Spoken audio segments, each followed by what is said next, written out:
Kiitoksia ja tervetuloa omasta puolestanikin kaikki tänne tärkeään tilaisuuteen ja toivon mukaan meillä on todellakin antoisaa keskustelua tänään tämän aiheen parissa, koska lapset ja nuoret elää ja kasvaa tällä hetkellä hyvin erilaisessa maailmassa, missä me olemme aikanaan kasvaneet. Koronavuodet, Ukrainan sota ja heikosta työllisyystilanteesta on tullut sellaisia sukupolvikokemuksia, joita meistä kukaan ei varmaan olisi tahtonut lapsille ja nuorille. Sosiaalinen media tarjoaa nuorille uudenlaisia yhteisöjä ja vertaistukea, mutta toisaalta samalla se aiheuttaa riippuvuutta ja paineita täydellisestä elämästä, mitä siellä sosiaalisessa mediassa hyvin usein kuvataan. Kaikki on täydellistä, kysellään mitä joku outfitti maksaa ja muuta. Eli luodaan tämmöistä kuvaa ja illuusiota nuorille. Huumeita ja muita päihteitä sieltä sosiaalisen median alustoilta saa helpommin kuin täällä Suomessa saa apua mielenterveyden ongelmiin. Tänä päivänä niiden huumeiden ja päihteiden tilaaminen sieltä sosiaalisen median kautta on niin helppoa, kun ei tarvitse tuntea ketään epämääräistä tyyppiä, ketä pitäisi mennä tapaamaan ja hakemaan niitä aineita, vaan parhaassa tapauksessa ne tulee postilaatikkoon. Ja mä oon aina luvannut nuorille sen, että kun mä puhun heidän hyvinvoinnista ja muuta, niin mä muistutan siitä, että suurimmalla osalla meidän nuorista menee edelleen tosi hyvin. Mutta sitten meillä on se pieni joukko nuoria, joilla menee entistä heikommin. Ja se näkyy tällä hetkellä siinä, että meidän nuorten ongelmat tämän pienen joukon osalta, niin ne on syventynyt ja voimistunut. Erityisesti siellä näkyy lisääntyneet väkivaltarikokset, ryöstörikokset. Ja ikävä kyllä me ollaan nyt viime päivinä nimenomaan saatu lukea tämän kaltaisesta väkivallan lisääntymisestä meidän kouluissa, missä alaikäiset lapset sitten puukottaa toisiaan. Ja NYTKIS julkaisi viime syksynä tämmöisen tutkimuksen, josta ilmeni se, että nuorten asenteet väkivaltaa kohtaan, erityisesti poikien, on todellakin niin kuin muuttuneet paljon sallivammiksi. Ja yhtenä taustatekijänä ehkä nähdään siinä, että somessa myöskin ihaillaan tämmöistä katujengikulttuuria ja myöskin sitten väkivaltaan yllyttäviä, ehkä myös naisvihamielisiä henkilöitä, muun muassa Andrew Tate. Ja niistä muodostuu niin kuin tietynlaisia roolimalleja myöskin meidän pojille. Et mulle oli ihan yllätys, mun oma poikanikin tuli mulle puhumaan tästä, että täällä on tämmöinen sosiaalisessa mediassa tämmöinen tyyppi, joka kertoo tämmöisiä muuta, mutta se oli hyvä, että hän tuli sanomaan siitä, jotta mä osasin myöskin reagoida siihen ja käydä niitä keskusteluja oman poikani kanssa, että minkä takia tämmöisiä keskusteluja siellä käydään. Ja sen takia on tosi tärkeää, että kun kaikilla nuorilla ei ole välttämättä siellä kotona niitä aikuisia, joiden kanssa keskustella näitä asioita, niin me käydään myöskin niitä keskusteluja kouluissa, mummoloissa, niin että meidän nuoret voi kysyä niitä asioita, muun muassa nyt näistä viime päivien väkivaltatapahtumista, niin on tärkeää myöskin keskustella nuorten kanssa. Mutta sen lisäksi niin somessa meidän lapsilla ja nuorilla on todella suuri riski joutua myöskin ja todennäköisyyskin joutua uhriksi. Ja lapsiin kohdistuvaa seksuaaliväkivaltaa niin on verkossa hirvittävä määrä, se on vakava asia. Ja se on myöskin ongelma, mitä ei ole saatu kaikista yrityksistä huolimatta kuriin. Ja tämä on asia, josta olen itsekin tehnyt lakialoitteen täällä ja tämä asia on etenemässä täällä myöskin. Mutta tällä hetkellä niin monet vanhemmat ei edes tiedä, miten suuri ongelma se on ja kuinka helposti meidän lapset ja nuoret joutuu sen kohteeksi ja uhriksi. Eli todellakin Euroopassa joka viides lapsi joutuu seksuaaliväkivallan kohteeksi. Ja maailmanlaajuisesti 300 miljoonaa lasta kohtaa seksuaaliväkivaltaa vuosittain. Tämä on ihan valtava luku. Ja nämä henkilöt, jotka siellä somessa ja metsästää näitä lapsia, niin tämä on valtava bisnes myöskin. Eli se on todellakin isoja rahoja liikkuu siellä.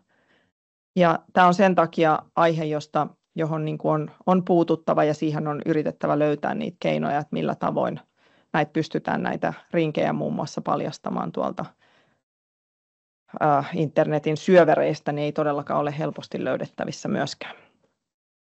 Tässä jo aikaisemmassa puheenvuorossa viitattiin siihen, että nuorten tulevaisuuden uskoa on seurattu valtion nuorisoneuvosto ja nuorisotutkimusseuran nuorisobarometrillä ja todellakin aiemmin nuorten tulevaisuuden usko oli huomattavasti paremmalla tasolla, eli silloin 79% meidän nuorista on suhtautunut tulevaisuuteen joko optimistisesti tai erittäin optimistisesti. Mutta tämän jälkeen vuodesta 2021 vuoteen 2024 niin on tapahtunut todella huomattava ja huolestuttava lasku tästä nuorten tulevaisuuden uskossa. Ja se on, voi sanoa, romahtanut. Eli enää 61% nuorista suhtautuu optimistisesti tulevaisuuteen. Ja erityisesti tietysti työttömillä nuorilla tämä tulevaisuuden usko on pudonnut muita enemmän, mutta myös nuorilla, joiden lapsuuden perheissä on kokemuksia myöskin sitten lastensuojelun kanssa tekemisissä olemisesta. Ja erittäin optimistisesti tulevaisuuteen suhtautuvien nuorten osuus on myös alempi kuin koskaan aiemmin. Kun vuonna 2021 keskellä koronapandemiaa, joka oli varmasti kaikille järkyttävä kokemus meidän nuorista ja eristi heidät omista kaveripiireistään, urheiluseuroistaan ja muusta, niin silloin optimistisesti suhtautui tai erittäin optimistisesti suhtautui 36% nuorista, niin uusimmassa nuorisobarometrissa tämä luku oli enää 12%. Ja nuorten usko siihen, että se menestyminen on itsestään kiinni, on myöskin heikentynyt. Ja tutkijoiden mukaan niin tämä tulevaisuuden usko omaan menestykseen on yhteyksissä käsityksiin omista toimintamahdollisuuksista nyt ja tulevaisuudessa. Ja nämä nuorisotutkijat on korostaneet myös sitä, että myönteinen käsitys tästä omasta toimijuudesta tässä yhteiskunnassa toimii pohjana sille, että nuoret voi edistää sitä omaa elämäänsä tai hyvää elämää ja osallistua yhteiskuntaan niin työllistymisen kuin kansalaisuuden näkökulmasta. Eli tämä on merkittävä kysymys myöskin. Ja sillä on negatiivisia vaikutuksia yhteiskuntaan nyt ja jatkossa. Ja tämän takia on ihan ehdottoman tärkeää, että me myöskin etsitään niitä keinoja, joilla tätä nuorten tulevaisuuden uskoa voidaan parantaa. Ja olen tehnyt tästä hallitukselle myöskin kirjallisen kysymyksen, että mitkä on ne toimenpiteet, mihin hallitus aikoo ryhtyä tässä tilanteessa, koska niitä ratkaisuja ei voida jäädä odottamaan, niitä tarvitaan nyt. Ja toinen asia, mistä olen itse ollut huolestunut, siitä on jo useampi vuosi, kun tuolla Suomi-areenassa kohtasin nuoren, joka totesi, että täällä Suomessa saa päihteitä helpommin kuin apua mielenterveyden ongelmiin. Niin tämä on semmoinen viesti, minkä pitäisi pysäyttää meidät ihan kaikki. Eli ei Suomi hyvinvointivaltiona voi olla tällaisessa tilanteessa. Ja omasta mielestäni tärkeä konkreettinen teko nuorten mielenterveyden parantamiseksi nyt tällä hallitukselta on se, että tämä nuorten terapiatakuu tuli toukokuun alusta voimaan, joka tarkoittaa sitä, että alle 23-vuotiaat pääsee mielenterveyspalveluiden piiriin kuukauden kuluessa ja maksutta. Mutta tämä lasten ja nuorten terapiatakuu on merkittävä askel oikeaan suuntaan, mutta eihän se missään määrin tule riittämään. Et meidän mielenterveyden haasteet on valtavasti kasvaneet. Ne ei ole kasvaneet pelkästään Suomessa, vaan ihan maailmanlaajuisesti, että tämä on niin kuin yleinen ongelma. Ja sitä mielenterveyttä ei vahvisteta pelkästään terapiassa, vaan osa sitä tulee myös sieltä kotoa ja se tarkoittaa sitä, että ne lapset tarvitsevat niitä rakkautta ja rajoja. Mä oon useamman lastensuojelun nuoren kanssa, teen heidän kanssa yhteistyötä, niin käynyt myöskin näitä keskusteluja, kysynyt heiltä, että mitkä on ollut niitä korjaavia toimia heidän omassa elämässään. Ja eräskin nuori, josta oli tehty 48 lastensuojeluilmoitusta ennen kuin hänet otettiin sitten huostaan, niin hän sanoi, että ne korjaavat toimet oli se, että oli aikuinen, jonka kanssa katsoo elokuvaa illalla ja aikuinen, joka tuli sanomaan hyvää yötä. Eli ei mitään rakettitiedettä, vaan asioita, joiden pitäisi kuulua ihan jokaiselle lapselle. Ja se turvallinen kasvuympäristö on se, mistä meidän lapset ja nuoret ponnistaa. Ja se on myöskin meidän aikuisten tehtävä luoda sitä. No, toisena tärkeänä tämän päivän aiheeseen konkreettisesti liittyvänä on tämä hallituksen uudistus, jolla on vaikutuksia lasten ja nuorten hyvinvointiin, niin on tietysti tämä kännykkäkielto kouluissa oppituntien aikana. Ja jatkossa näiden puhelinten ja mobiililaitteiden käyttöä niin voidaan rajoittaa siellä koulussa ja se on sallittu ainoastaan oppimistilanteisiin ja sitten terveydenhoitoon oppituntien aikana. Mä Pidän tätä uudistusta tärkeänä uudistuksena siinä mielessä, että se rauhoittaa varmasti niitä koulujen oppitunteja, antaa opettajille mahdollisuuden tehdä sitä tärkeintä tehtävää, eli opettaa eikä puuttua jatkuvasti jonkun häiritsevään puhelimen käyttöön. Ja heillä on myöskin selkänoja siinä, että ne puhelimet voidaan ottaa pois. Mutta tosiasia on se, että ainakin omassa kunnassani tuolla Mäntsälässä niin mentiin huomattavasti pidemmälle jo koulujen järjestyssäännöillä, eli siellä katsottiin myöskin, että välitunnit on myös oppimistilanteita, mistä on ihan samaa mieltä, samoin kuin kouluruokailu. Eli ne on niitä sosiaalisia tilanteita, missä opitaan sitä vuorovaikutustaitoja, eikä niissä, jos kaikki tuijottaa vain puhelinta välitunnit, niin eihän se toimi näin silloin. Ja sitä kautta mä näen, että tämä lainsäädäntö olisi saanut mennä myöskin paljon pidemmälle. Ja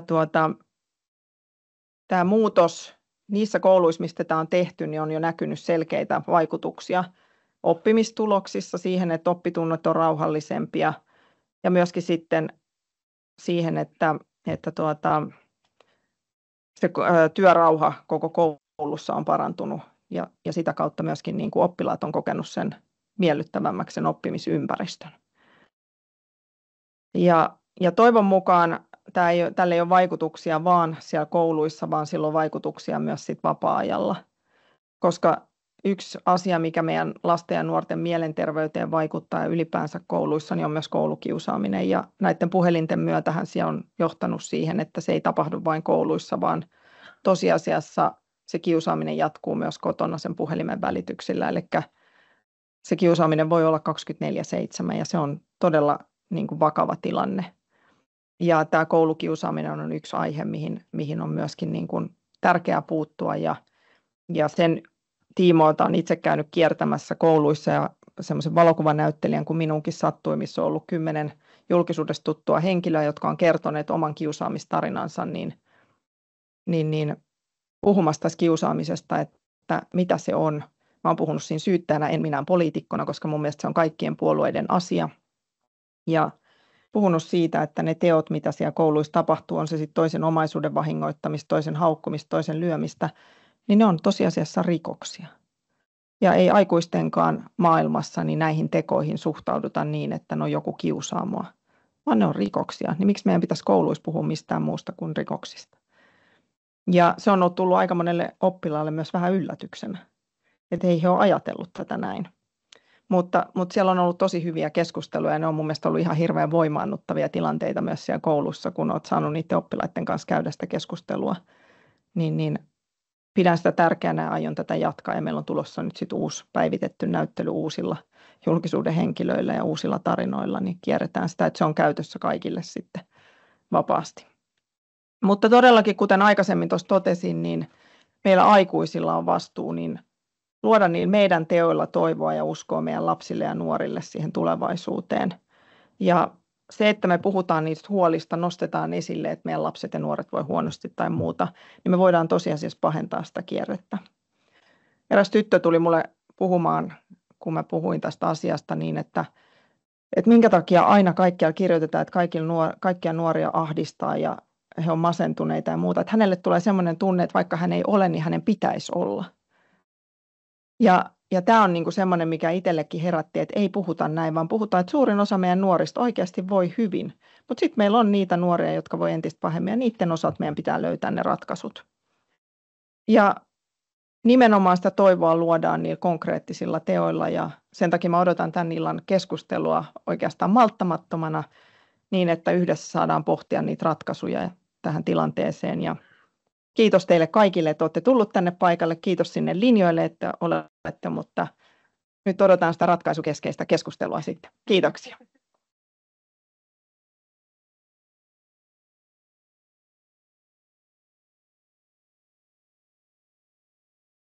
Kiitos Pihla tästä hyvästä johdantopuheenvuorosta meille kaikille.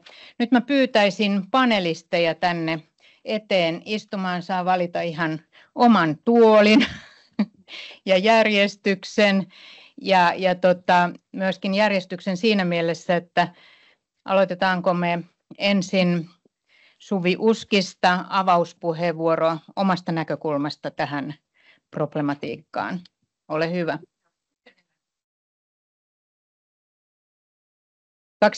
2,5 minuuttia. Kiitos.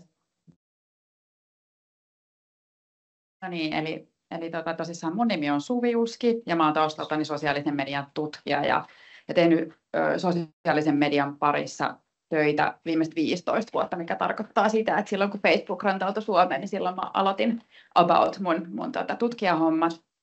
Ja nyt viimeiset 8 vuotta mä oon johtanut someturvaa, jonka mun kollegoiden kanssa aikana me perustimme siihen hätään, että jos sua kiusataan pahasti somessa tai sut hiljennetään tai tapahtuu joku muu rikos sua kohtaan somessa, niin on tosi vaikea saada apua riippumatta siitä, että kuka sä meidän yhteiskunnassa olet. Ja sillä tiellä nyt tässä edelleen ollaan.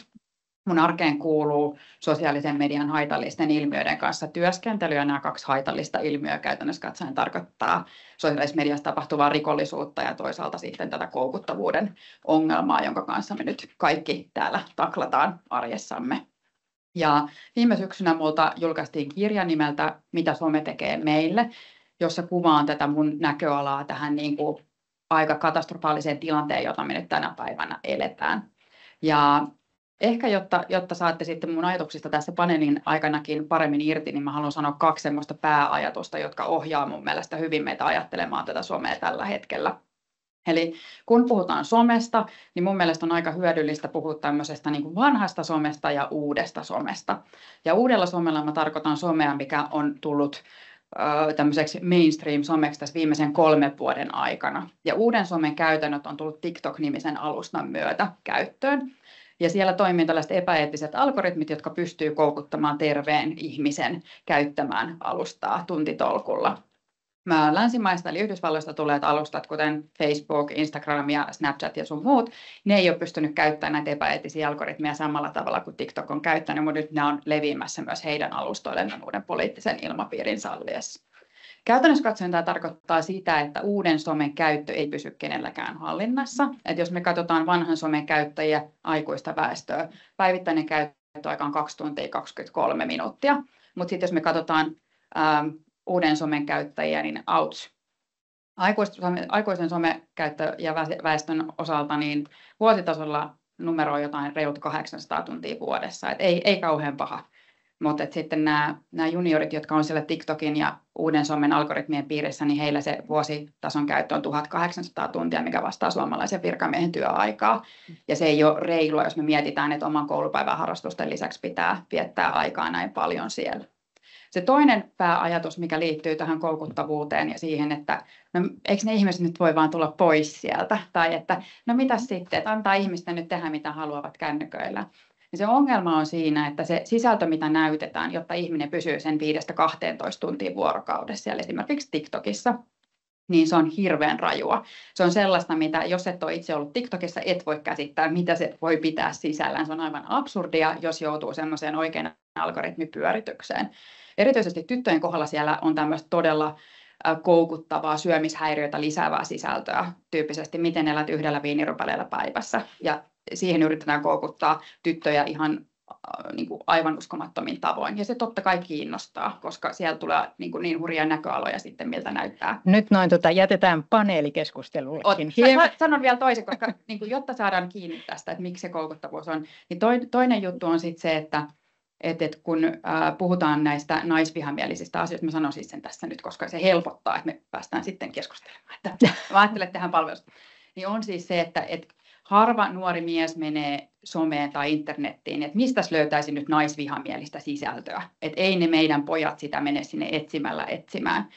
Mutta mitä siellä tarjoillaan on tämmöistä menestyssisältöä. Eli miten voit olla rikas ja lihaksikas ja komea ja oikea superihminen tässä meidän yhteiskunnassa. Se toiveikas tulevaisuus, en tiedä. Niin tähän liittyy se, että sen osa-ilmiönä on se, että voit olla menestyksekäs vain alistamalla naisia. Ja nyt se on se ilmiö, jonka kanssa me tänäänkin täällä varmasti keskustellaan lisää. Mutta tämän verran nyt. Hyvä. Loistavaa. Kiitos paljon, Katariina. Kiitos paljon. Sukellettiin suoraan syvään päätyy tuonne somen vaaroihin. Oikein hyvää iltaa minun puolesta. Mä olen Katariina Murto OAI:n eli opetusalan ammattijärjestön puheenjohtaja ja lämmin kiitos kutsusta. Olemme erittäin tärkeän aiheen äärellä. Meillä OAI:ssa kuuluu siis opettaja- ja opetustutkimusalan henkilöstöä aina varhaiskasvatuksesta yliopistoon asti. Edustetaan koko koulutuskenttä ja meidän jäsenet työskentelevät siis ihan pienistä lapsista aina niin kuin opettavat ihan sinne niin kuin elämänkaaren loppuun asti, voisiko sanoa, mutta tietysti pääasiassa nyt lasten ja nuorten aikuisten kanssa. Ja todellakin lämmin kiitos myös Pihlalle erinomaisesta puheenvuorosta. Hyvin pitkälle niin voin jakaa kaikki nämä teemat ja aiheet, mitä nostit esiin. Meillä tietysti opettajat näkevät työn arjessa ihan jo päiväkodeista lähtien, mutta myöskin sitten toki niin kuin peruskouluissa ja toisella asteella lisääntyneen lasten ja nuorten pahoinvoinnin. Se on ihan arkea, vaikka se on juurikin niin, että meillä enemmistö lapsista ja nuorista voi aivan hyvin, mutta siellä luokassa ei tarvitse olla tai ryhmässä kuin yksi pahoinvoiva lapsi tai mikä mahdollisesti aiheuttaa häiriökäyttäytymistä ja ongelmia työrauhan kanssa, niin se vaikuttaa koko siihen luokkayhteisöön. Ja kun oppilas voi huonosti, myös opettaja voi huonosti ja toisinpäin. Kun opettaja kun voi hyvin, niin lapset voivat hyvin, ja kun lapset voivat hyvin, niin opettaja voi hyvin. Ja nyt tällä hetkellä on tunne, että kouluihin sälytetään aivan liian paljon vastuuta ja taakkaa opettajille ratkaista näitä pahoinvointiin ja esimerkiksi kiusaamiseen, somekiusaamiseen liittyviä kysymyksiä. Opettajat tekevät aivan varmasti parhaansa niillä resursseilla, mitä he voivat tehdä lasten ja nuorten hyvinvoinnin eteen ja myöskin esimerkiksi tämän somekiusaamisen eteen, mutta se kysymys on tai ongelma on oikeastaan siinä, että opettajien tehtävä nimenomaan on opettaa. Heillä ei ole koulutusta esimerkiksi näihin niin kuin mielenterveysongelmiin. Tarvitaan enemmän sitä moniammatillista tukea, ehdottomasti nopeaa hoitoon pääsyä, ennaltaehkäisyä. Yksi iso haaste on myöskin toimimaton oppilashuolto tällä hetkellä. Siinä on valtavan isoja puutteita. Psykologit ja kuraattorit eivät ole saatavissa siellä kouluissa, jotka nimenomaan voisivat panostaa siihen ennaltaehkäisyyn. Silloin ollaan menty jo yhteiskunnassa pahasti pieleen, kun luetaan niitä tänään ja eilenkin tulleita uutisia. Eli kyllä se ratkaisun avain on nimenomaan siinä ennaltaehkäisyssä ja siinä, että itsekin uskon niin, että terapiatakuu ei tule ratkaisemaan tätä. Se on yksi alku, mutta me tarvitsemme ehdottomasti lisäratkaisuja tähän. Kännykkäkielto on hyvä nimenomaan oppimisen ja opetuksen työrauhan turvaamiseksi, mutta se ei tietenkään ratkaise sitä kaikkea, koska esimerkiksi siellä somessa ilmenevät vaarat ja haitat, niin kyllä ne on siellä sitten koulunpäivän ulkopuolellakin. Ja esimerkiksi se kiusaaminen, mitä paljon tapahtuu myöskin sosiaalisessa mediassa, mihin opettajat eivät pääse kiinni, eivät saa tietoa, eivät myöskään vanhemmat. Ja itse peräänkuuluttaisin vahvasti sitä, että sitä vastuuta ei voi sälyttää vain kouluihin, ei vain opettajille, ei vain vanhemmillekaan, koska eivät vanhemmatkaan kaikkia tiedä ja pysty tekemään, eikä pelkästään lainsäätäjille tai yhteiskunnalle. Eli kyllä tässä tarvitaan vakavaa keskustelua ja nimenomaan ratkaisuja siihen, että miten me voimme saada kaikki lapset voimaan hyvin. Näissä väestökehityksen oloissa meillä ei ole varaa menettää yhtäkään lasta. Se on epäinhimillistä, mutta totta kai myöskin kansantaloudelle kallista. Ja myöskin se, että miten voimme rajoittaa tätä kännykän ja somen käyttöä myöskin vapaalla, ei pelkästään kouluissa. Kiitos. Ehkä me ohjataan Pihla ja Tiina-Maija Toivola. Kiitos. Ja tämä oli hyvä aasinsilta, koska muistiinpanoissani yhtenä asiana lukee vapaa-aika. Mä oon Tiina-Maija Toivola, Me-säätiön toimitusjohtaja. Kiitos kutsusta ja tosi kiinnostavan aiheen äärellä ollaan tänään. Me-säätiössä me tarkastellaan lasten ja nuorten hyvinvointia aika paljon laajemmin kuin pelkästään somen tuomien haittojen näkökulmasta, ja se meidän perustehtävä on syrjäytymisen ehkäisy ja segregaation vähentäminen. Ja kuten tässä on nyt monessa puheenvuorossa jo toistettu, niin me tiedetään, että suurin osa suomalaista lapsista ja nuorista voi edelleen hyvin, mutta se ryhmä, mistä meidän pitäisi olla huolissaan, niin on ne 150 000 lasta, jotka elää köyhyys- ja syrjäytymisriskissä. Ja mistä se riski tulee, niin se tulee yleensä ylisukupolvisena perintönä. Ja se tiedetään kaikista tutkimuksista. Että nämä samat lapset, jotka elää pienituloisissa perheissä, matalan koulutustason perheissä, joissa vanhemmat on pitkäaikaisesti kotona, niin samoille lapsille kasaantuu kiusaamista, syrjintää, rasismia, niin monenlaisia kielteisiä ilmiöitä. Ja ehkä mä heti käännän keskustelun sinne ratkaisujen suuntaan, että me ollaan tosi paljon puhuttu nimenomaan tästä segregaatiosta. Että me ajatellaan, että jos me puhutaan yhteiskunnan eriytymisestä, niin se paras keino taklata sitä on tuoda yhteen ihmisiä erilaisista taustoista ja nimenomaan turvallisiin yhteisöihin. Ja kaupungithan osaltaan tätä tekee kaavoituksen keinoin tai positiivisen diskriminaation keinoin kouluille, mutta se vapaa-aika on minusta tosi kiinnostava areena, missä on hyödyntämätöntä potentiaalia. Ja siellähän se some jyllää tällä hetkellä, että se on se, mikä vie varmaan niin kuin suuren osan monen lapsen ja nuoren vapaa-ajasta. Mutta miten me voitaisiin varmistaa, että jokaisella lapsella ja nuorella on pääsy turvalliseen, merkitykselliseen yhteisöön vapaa-ajalla.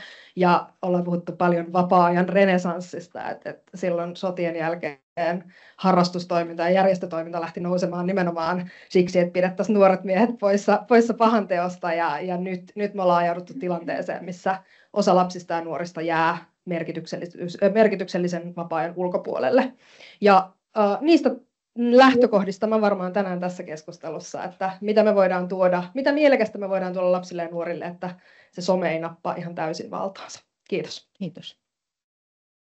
Hei vaan kaikille, mä oon Puron Emma ja mä taas taustaltani oon vajaa 10 vuotta tehnyt rikostorjuntaa Helsingin poliisilaitoksella huumausainerikollisuuden parissa ja nuorisorikollisuuden, katujengien ja ihmiskaupparikosten parissa. Ja tällä hetkellä mä työskentelen yksityisellä puolella rikoksen torjunnassa, vahingon torjunnassa ja riskienhallinnassa. Ja mä kirjoitan myös gradua tekoälystä ja datatieteestä ja erityisesti tuosta tekoälystä on niin kuin tämä mun gradu sitten koostumassa. Ja se havainto, mikä itsellä on, niin tällä hetkellä tuntuu, että verkkoavusteiset rikokset on lisääntynyt. Ja voitte kuvitella, että jos kaikilla nuorilla on ne puhelimet, kuinka helppo on oikeastaan mitä vaan tehdä ja mitä vaan tilata. Ja toisinpäin, kuinka helppo on lähestyä nuoria sitten niin kuin rikollisessa mielessä. Ja tämä on tosi huolestuttava ilmiö, koska suurin osa aikuisista ei tiedä, mitä lapset ja nuoret siellä puhelimella tekee, tai että ketkä ihmiset heitä tavoittaa niiden sovellusten ja alustojen kautta. Ja se, mitä taas niin kuin tässä rikosten torjunnassa itse työskentelee päivittäin, on valitettava fakta, että kyllä se, niin kuin, se älylaite on se, mitä kautta tavoitetaan. Että vaikka muuten asiat olisi hyvin kotona, niin tietääkö vanhemmat, että mitä se lapsi oikeasti puuhaa, niin ei usein. Että haluaisin alleviivata, että se ei tarkoita, että tosiaan, että kaikilla menee huonosti tai ne on ne, kellä menee huonosti, vaan kyllä jokainen nuori ja lapsi on altis sille, jos päätyy semmoiseen kanavaan tai sellaiseen seuraan tai sellaiselle alustalle, missä sitten on mahdollisuus joutua vaikka itse uhriksi, vaikka ei itse sitä tiedosta. Kiitos. Kiitos. Nyt mä kutsun tänne paneelin vetäjän, Länsi-Uudenmaan johtavan kuraattorin, vetämään tätä koko Jaana Kähkösen, vetämään tätä paneelia, joka on myös ammattilainen ja osaa kysellä teiltä oikeita asioita oikeaan aikaan. Kiitos. Joo, iltaa kaikille ja hienoa olla tässä mielenkiintoisessa iltapäivässä mukana. No niin, tuli jo paljon asiaa noissa alustuspuheenvuoroissa ja ensimmäisenä kysyn Suvi Uski, voisitko vielä täsmentää, tarkentaa, onko sosiaalinen media juurisyy tälle nuorten kasvavalle pahoinvoinnille? Puhuit tästä uudesta mediasta, niin mitä se tarkoittaa, uudesta somesta?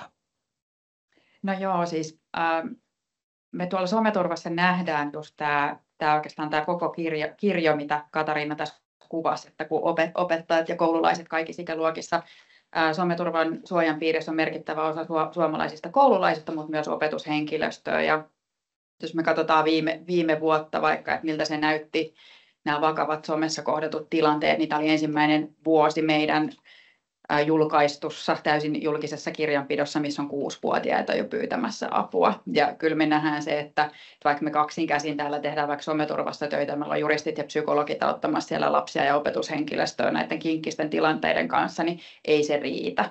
Että kyllä se, niin kuin se rikollisuuden määrä, mitä me nähdään Euroopassa ja globaalisti länsimaissa, missä on aika niin kuin tämmöiset positiiviset suhteet kohti teknologiaa, niin se, että me hoidetaan sitä jälkihoitoa, niin se on vähän vaikeaa.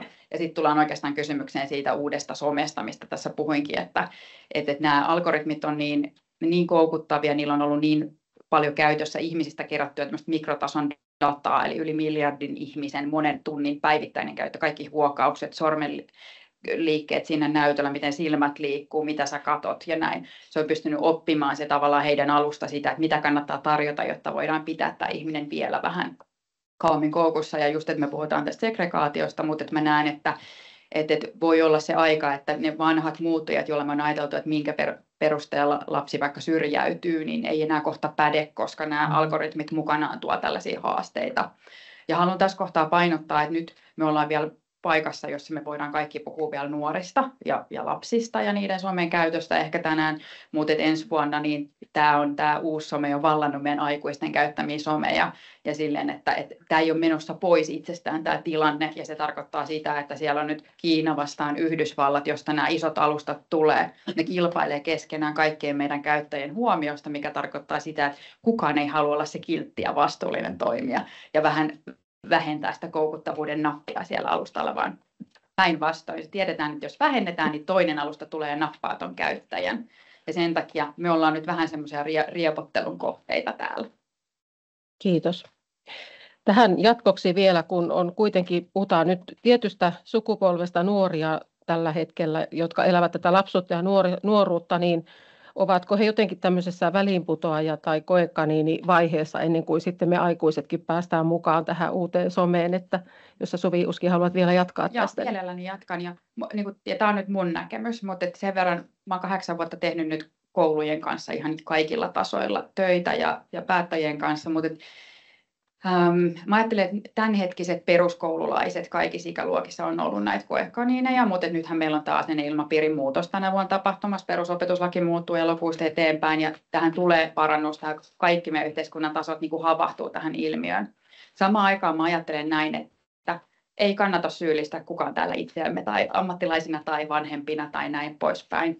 Me on ajateltu, että se teknologia tulee ja pelastaa meidät ja tuo meille rikkauksia ja menestystä ja tehokkuutta ja parempaa elämää ja näin poispäin. Mutta 3 vuotta sitten tapahtui tämä niin kuin ikään kuin muutos siellä, että päätettiin alkaa sitten niin kuin hyväksikäyttämään sitä ihmisen psykologiaa näihin kaupallisiin tarkoituksiin niin tällaisella rajoittamattomalla tavalla, mikä johtaa siihen, että me ei voida enää kestävällä pohjalla käyttää näitä digitaalisia alustoja. Ja haluan tähän mainita, että tämä ei ole nyt se lasten ja nuorten käyttämä some pelkästään, tämä on meidän työvälineet, mitä me käytetään.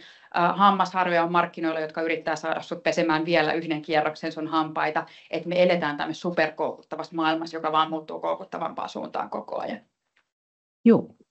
Joo, jokainen voi miettiä, kuinka monta tuntia on käyttänyt esim. Viime viikolla aikaa puhelimen parissa ja somessa, niin se koskettaa varmasti meitä kaikkia. Mutta seuraava kysymys sitten Pihlaketo Huoviselle, että miten tämä teknologian ja lainsäädännön välinen tilanne tällä hetkellä, että tullaanko me auttamatta jälkijunassa lainsäädännössä ja miten me tämän teknologian kanssa niin kuin pärjätään, kun se kehittyy kovaa vauhtia ja lainsäädäntö tunnetusti vaatii sitä perustyötä, kunnolla tehtyä perustyötä. No siis tosiasia on, että kyllähän me tullaan jälkijunassa, että tämä teknologia kehittyy niin hirvittävää vauhtia ja monet asiat on sellaisia, mitä me ei olla osattu edes kuvitella. Ja sitä kautta niin kun, kyllähän lainsäädäntötyö on hidasta. Eli kun me käydään siihen lainvalmisteluprosessiin, niin se ei ole mikään kovin nopea, että se on usein niin kuin vielä vähintäänkin vuoden verran tai muuta, että me saadaan jotain lainsäädäntöä ulos, eli se vaatii huolellista niin kuin asiantuntijakuulemiset ja valmistelun. Ja sitten tietysti tässä nyt mietitään sitä, että kun me puhutaan näistä isoista alustajäteistä ja muuta, niin nehän on kansainvälisiä, jolloin me tarvitaan sitten myös niin kuin Euroopan tasolla sitä yhteistyötä, ja sitähän nyt tietysti on haettu muun muassa CSAM-asetuksen osalta, mitä nyt tällä hetkellä käsitellään ja muuta, mitkä liittyy nimenomaan tähän lasten seksuaalisen hyväksikäytön materiaaliin. Mutta kyllä me ollaan vähän jälkijunassa. Joo, kiitos. Seuraava Emma Puro, osaisitko vastata tähän, kun kerroit juurikin, että kaikki lapset ja nuoret voivat altistua, jos joutuvat esimerkiksi seuraan, jossa sitten on kynnys osallistua rikoksiin. Niin miten ajattelet, että estetään tätä huumekauppaa ja seksikauppaa ja myöskin lapsiin kohdistuvaa rikollisuutta? Mitä keinoja siihen esittäisit? Jos mä osaisin sanoa tähän nyt hienon vastauksen, niin olisin varmasti iloinen, että tätä ei tapahtuisi enää, että lapsiin ei kohdistuisi rikollisuutta, mutta valitettavasti mulla ei ole mitään yksiselitteistä vastausta, mutta ehkä mä kiinnittäisin huomiota siihen, että mitä ne lapset siellä tekee, että jokainen vanhempi ja nuoresta vastuussa oleva ihminen olisi tietoinen siitä, että minkälaisia sovelluksia siellä puhelimessa on ja oikeasti ymmärtää, että mitä mahdollisuuksia siellä on hyväksikäyttöön tai mitä kautta nuoret pystyvät olla yhteydessä tällaisiin hyväksikäyttäjiin tai mitä kautta he voivat tilata mahdollisesti laittomia aineita. Mutta kyllä mä sanoisin, että ehkä se, että vanhemmat on kiinnostuneita siitä, että mitä itse asiassa siellä tapahtuu, on se ensimmäinen lähtökohta, että se kasvatus lähtee kotoa, että se ei ole vain niin kuin yhteiskunnan vastuulla kasvattaa meidän lapsia ja nuoria, vaan kyllä meidän vanhempien pitää olla kiinnostuneita siitä, että mitä siellä tapahtuu ja myös ymmärtää se, että kuinka moni meistä tietää, miten TikTok toimii tai Instagram toimii, että se olisi varmaan ensimmäinen askel, että me ymmärretään, miten nämä järjestelmät toimii, jotta me voidaan ymmärtää, mille meidän lapset altistuu ja mille meidän nuoret altistuu ja mille meidän omat mielemme altistuu. Ja sitten tietenkin on lainsäädäntö ja muut toimenpiteet, mutta ensimmäisenä tietenkin pitää ymmärtää, että mikä se ongelma on, jotta me voidaan toimia. Joo, ole. Mä olisin tuohon halunnut lisätä sen, että se ei tarkoita, että meillä on niin lapsi, joka on kiinnostunut huumeista ja menee sitten etsimään, missä niitä päihteitä myydään, vaan että ainakin mun tämmöinen koulukalluppi, kun kiertänyt tuolla paljon, niin on se, että melkein poikkeuksetta niin kaikki alakoulujen kutosluokkalaiset tietää paljon, mikäkin maksaa esimerkiksi, vaikka ei ole mitään intressiä käyttää mitään, eikä näin. Mutta koska esimerkiksi Snapchatissa vilkkuu siellä koko ajan joka päivä ne hinnat tuntitolkulla ja kehotetaan kavereita tulee myymään näitä aineita eteenpäin, koska siitä voi tienata rahaa ja sitten sillä voi saada hienompia vaatteita, jne. Että se ei ole sitä, että on kiinnostunut lähtökohtaisesti itse, vaan että se on se maailma, mikä myös normalisoituu, kun se toistuu päivittäin koko ajan, siis omien silmien edessä. Joo, olisin itse lisännyt tähän myöskin nimenomaan tämän Snapchatin vaikutuksen esimerkiksi, että sillä jo ala-asteikäiset niin pyörittää muun muassa vaperinkejä kouluissa. Et sen takia on tosi tärkeää, että vanhemmat katsoo vähän, että mitä sinne asennetaan sinne puhelimiin, niihin älypuhelimiin, että mitä appeja siellä on ja mitä se lapsi saa oikeasti siihen ikätasonsa nähden käyttää myöskin. Että kyllä siinä tietysti on myös vanhempien vastuuta ja sillä vanhemmat asettaa myös niitä rajoja, että mikä on sitä soveliasta materiaalia, mitä siellä saa käyttää niin kuin nuoret ja lapset. Joo, ole hyvä. Joo, kommentoisin tätä kännykkälakia, kun se osin liittyy nyt tähän vanhempien vastuuseen. Se ehkä kertoo tästä yhteiskunnan tilasta, että meidän täytyy säätää kännykkälaki ja rajoittaa puhelimien käyttöä oppitunnilla niin, että opettajat tarvitsevat sitä selkänojalaista, että heillä on oikeus kerätä ne kännykät pois. Kyllä se ehkä kertoo tästä yhteiskunnan tilanteesta ja siitä, että puuttuu sellainen tietynlainen auktoriteetti ja kunnioitus ja usko opettajan osaamiseen ja sen koulun käyntiin ja koulurauhaan ja mitä varten siellä koulussa ollaan, eli siellä opitaan. Ja se kännykkä ei kuulu niille oppitunneille, ellei opettaja sitten sallisi sitä käyttöä osana oppimista ja terveydellisin syin. Että kyllä me ollaan tultu aika pitkälle, tämä on myöskin muissa Pohjoismaissa ja muissa maissa ylipäätään ilmiöt on jouduttu lainsäädännöllä rajoittamaan näitä. Ja nyt tietysti itse toivoisin, että se valuisi sinne vapaa-ajalle myöskin. Ja nyt on hyvä askel eteenpäin. Tämä on erittäin tärkeä ja tarpeellinen uudistus ilman muuta. Järjestyssäännöissä voidaan rajoittaa siellä välitunneillakin. Itse olisin nähnyt sen, että olisi voitu rajoittaa laajemminkin, koska kannustaisin myöskin siihen liikunnalliseen elämäntapaan ja siihen sosiaalisuuteen siellä välitunneilla myöskin ja toivon, että sitä myöskin järjestyssäännöissä tehdään. Mutta se iso haaste nyt on se, että mitä sillä kännykällä tehdään sitten sen koulupäivän ulkopuolella. Eli myöskin siinä tarvitaan nyt sitten sitä vanhempien vastuuta niin sanotusti, mutta tosiasiahan on se, että ei meistä varmaan kukaan vanhempana niin tiedä kaikkea, mitä siellä lasten kännyköissä pyörii ja mitä tehdään, niin kuin tässä on hyvin käynyt ilmi, että niihin asioihin ei pääse kiinni opettajat, ei niihin pääse kiinni vanhemmatkaan. Sitä varten tarvitaan aidosti myöskin niitä rajoituksia, että kaikkiin nuorille ei saa niitä erilaisia mahdollisuuksia ladata sinne kännyköihin. Että tässä tarvittaisiin kyllä myöskin sitä lainsäädännön tukea ja rajoituksia ja myöskin sitä keskustelua, että niitä kännyköitä esimerkiksi hankittaisiin lapsille myöhemmin. Mutta yksi vanhempi on aika kädetön siinä tilanteessa, kun lapsi sanoo, että kaikilla 10 muulla koulukaverilla on jo kännykkä. Ja tämä vaatii myöskin semmoista ehkä laajempaa keskustelua, että uskalletaan asettaa niitä rajoja. Tiina-Maija Toivola voisi jatkaa. Ja sitten jos vielä jatkaisit myös siitä, että onko somessa jotain positiivisia mahdollisuuksia, myös kun puhuit tästä vapaa-ajasta, niin pitäisikö tätäkin puolta sitten myös tässä huomioida, että miten me saataisiin tästä somesta ne positiiviset mahdollisuudet esiin paremmin? Joo, mä jatkan vielä tähän keskusteluun. Suvi hyvin sanoo, että meistä varmaan kukaan ei ole turvassa algoritmeilta tulevaisuudessa, mutta kyllähän se segregaatio näkyy myös tässä just siinä, että meillä on erilaisia perheitä, erilaisia vanhempia, joilla on erilaiset valmiudet myös ymmärtää sitä lapsensa somen käyttöä. Että se on myös sellainen, mitä me ei voida unohtaa. Että siellä on esimerkiksi vanhempia, joilla ei ole kielitaitoa tai muuten ei ole voimavaroja puuttua lapsensa somen käyttöön. Ja se on sellainen, mikä meidän on hyvä muistaa, että aina on ne valistuneet vanhemmat, jotka on tarkkana, ja sitten on ne, joilla ei ole ehkä mahdollisuuksia tai kykyjä siihen. Mutta just näin, että mä ajattelen, että siitähän tämä koko sosiaalisen median keskustelu on lähtenyt varmaan just silloin aikana, kun Facebook on tullut. Että silloinhan se on ollut fantastinen yhteisön luomisen paikka, ja sitä ei tietysti sovi unohtaa. Että kyllähän me tiedetään, että meillä on paljon lapsia ja nuoria, joille voi olla eri syistä hankalaa osallistua esimerkiksi liikuntaharrastukseen tai ylipäätään harrastukseen, joka vaatii fyysistä läsnäoloa, ja silloin se sosiaalinen media ja erilaiset niin kuin digitaaliset yhteisöt voi olla tosi tärkeitä paikkoja, mutta sekin on varmaan asia, mitä meidän pitää niin kuin, päättäjien ja aikuisten ja julkisen sektorin myös miettiä, että mitä ne yhteisöt on, että sehän on meidän aikuisten vastuu myös luoda niitä yhteisöjä, että jos me annetaan se valta niille algoritmeille, niin silloin ollaan varmasti väärällä tiellä, että meidän pitäisi luoda ikään kuin myös se aikuisten visio siitä, että minkälaisia yhteisöjä meillä on nuorille tarjolla, ja varmistaa, että ne on turvallisia ja merkityksellisiä ja sellaisia, että niillä saadaan näitä positiivisia vaikutuksia eikä niitä haitallisia asioita aikaan. Joo. Emma Puro on pyytänyt, ole hyvä. Joo, nyt kun näitä ratkaisuja etsitään, niin haluan tähän lisätä sen verran, että semmoisia sovelluksiahan on olemassa jo, mitä voidaan asentaa lapsen puhelimeen, jolla aikuinen voi seurata lapsen puhelimen käyttöä.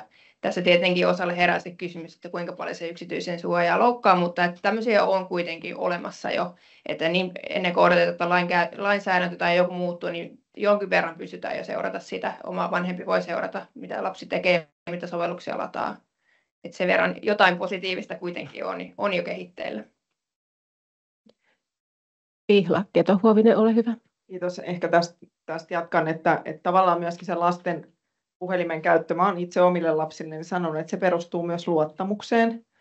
Ja olen sanonut ihan suoraan, että niin kauan kuin minä maksan ne laskut, niin jos luottamus menee, niin minä voin katsoa sen puhelimen.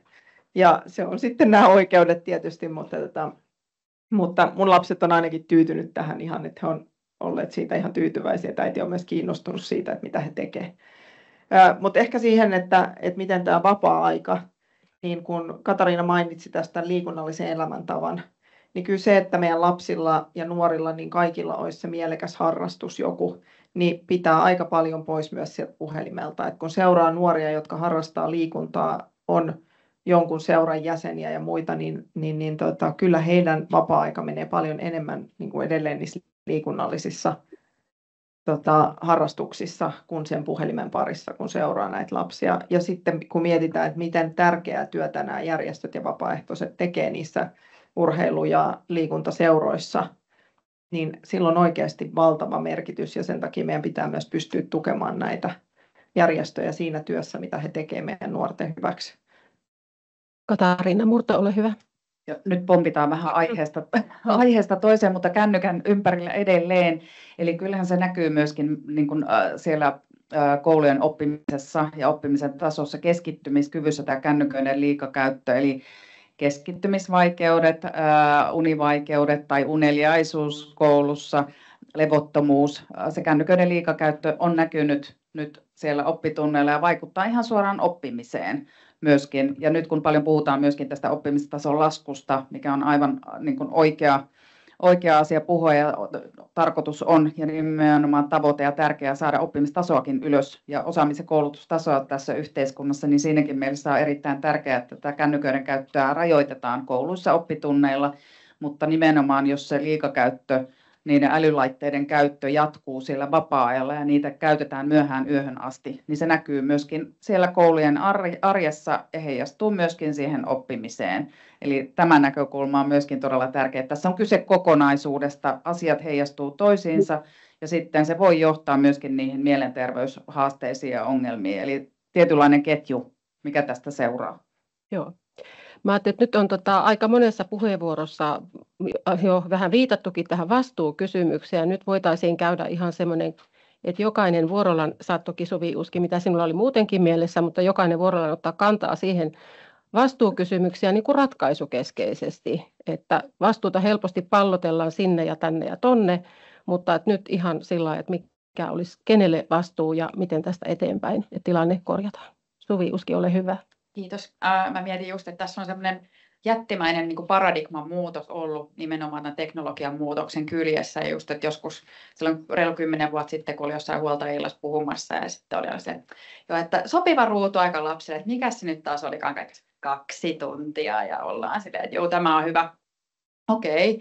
Nyt se on silleen, että kun tätä samaa kysymystä kysytään, niin sitten kun mä sanon, että olisi hyvä, että olisi 2 tuntia ruudutonta aikaa siellä illalla, miten se järjestetään, että ei me pystytä niin kauan olemaan. Että se on niin kuin mennyt ihan hupsan keikkaa ja just, että mä oon ottanut tämmöisen 24 tunnin vuorokausiajattelun itselleni työkaluksi. Nyt kun me suojataan sieltä koulupäivä, se on jo monta tuntia.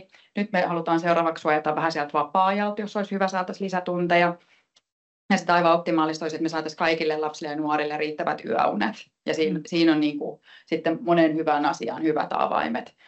Mutta sitten jos me katsotaan ihan niin kuin sitä, että mitä meidän oikeasti yhteiskuntana täytyy nyt tässä tehdä, että ketä vastaan me oikeastaan taistellaan, niin se ei riitä tosissaan, että me niitä nuoria jotenkin ihmetellään, että mikä teissä on vikana, kun te vedätte melkein 2000 tuntia vuodessa siellä digissä. Että se ei ole se tapa. Että he ajattelevat, että me aikuiset ollaan rakennettu tämä ympäristö heille ja se on ollut meille ok. Ja sitten toisekseen, että he ovat saaneet nopeat netit ja hyvät puhelimet ja kaikki. Menkää sinne ja olkaa siellä, rahaa tulee ja menestys tulee ja näin. He ajattelee tätä aivan eri vinkkelistä kuin mitä me täällä nyt tänään vaikka mietitään. Ja jotenkin se, että se on tosi tärkeää, että meillä tulee tämä perusopetuslain muutos, koska myös kodit tarvitsee sen, että koulu on vihdoinkin sitä mieltä, että tässä on jotain pielessä, että me saadaan kaikki sitä selkänojaa, että kun tämä asenneilmapiiri muuttuu. Mä haluan tähän nostaa myös sen, että Briteissä tehty tutkimus, missä on haastateltu 700 vanhempaa, pienten lasten vanhempaa, kuvaa sitä, että päälöydös on se, että kaikki vanhemmat kokee sellaista niin kuin riittämättömyyttä, että ihan sama mitä ne tekee, niin tekee jotain väärin, koska me eletään tämmöisessä niin kuin muutoksen ajassa, jossa ollaan vähän jäljessä ja vähän etuajassa, eikä oikein tiedetä, mitä kannattaisi tehdä. Mutta sen sijaan, että syytellään itseämme, niin nyt on ihan hyvä hetki ottaa asioista kiinni ja katsoa nämä kaikki eri sektorit haltuun. Ja sääntelyä tarvitaan toki. Itse olen jonkun verran tehnyt EUn tämän digipalveluasetuksen kanssa töitä.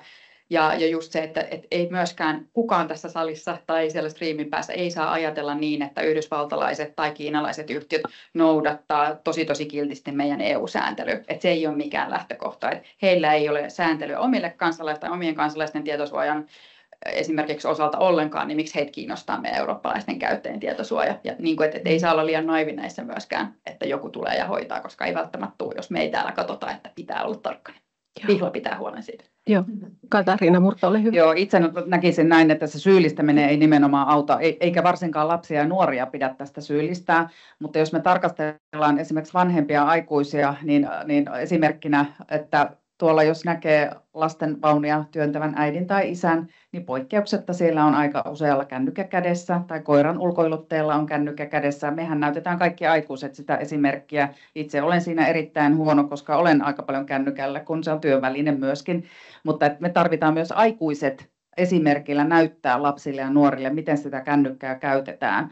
Ja kyllähän meidän kaikkien täytyy kantaa se vastuu. Koulut ja opettajat kantavat aivan takuulla vastuun siinä, että pyrkivät, ja nyt on mahdollista myöskin sen lain nojalla kieltää ja rajoittaa sitä käyttöä ja yrittää puuttua myöskin siihen somekiusaamiseen, jos siitä saa tiedon myöskin opettaja. Harvemmin siitä sitten tulee se tieto eikä vanhemmatkaan välttämättä. Tarvitaan vanhemmille myöskin ehdottomasti sitä rotia rajoittaa ja puuttua, mutta siinäkin ehkä tarvitaan se yhteiskunnallisen keskustelun muutos ja se tuki. Että yksittäinen vanhempi ei varmasti siihen pysty, vaan tarvitaan sitä painetta. Me tarvitaan lainsäädäntömuutoksia, se on selvä näihin tietoturvakysymyksiinkin muun muassa, mutta sitten myöskin alustoille vastuuta.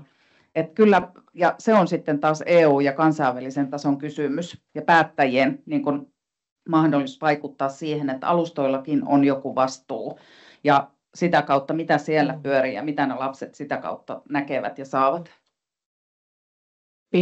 Tässä edellä jo tuli, että oikeastaan me ollaan kaikki vastuussa. Eli kyllä se on meidän esimerkkejä, mutta mä oon samaa mieltä siitä, että musta on surullista, että meidän pitää kännykkäkielto säätää lailla tai meidän tarhojen porteille päiväkotien pitää laittaa laput, että on kännykkävapaata alue, tulethan hakemaan lastasi. Et kyllähän tässä on niin kuin meillä oikeasti aikuisilla niin näytön paikka. Et kun meet junaan tai bussiin, niin lähtökohtaisesti varmaan lähes jokainen tuijottaa sitä omaa puhelintaan siellä. Et kyllä tällä on valtava vastuu sillä esimerkillä myös, mitä me annetaan nuorille. En rupea toistamaan edellisiä puheenvuoroja, täysin samaa mieltä kaikkien kanssa. Että ehkä mä heitän ilmoille sellaisen ajatuksen, että haluaisin olla myös idealisti ja miettiä, että miten me luodaan sellaisia kaupunkeja ja sellainen maa lapsille ja nuorille, että on muutakin tekemistä kuin se puhelin. Että miltä meidän kaupungit näyttää, minkälaisia tekemisen paikkoja täällä on, että mistä nyt paljon puhutaan, että sit samaan aikaan kun kännykkien käyttö on lisääntynyt, niin lapset ja nuoret on kadonnut katukuvasta kokonaan ja pihoilta leikkimästä. Niin ehkä se on kysymykseni, että miltä meidän kaupunkien pitäisi näyttää, jotta lapset ja nuoret viihtyisi ulkona ja puuhaamassa jotain muuta kuin räpläämässä puhelinta. Emma Puro. Joo, tässähän nyt kaikki vastaukset tuli, mistä voi olla samaa mieltä.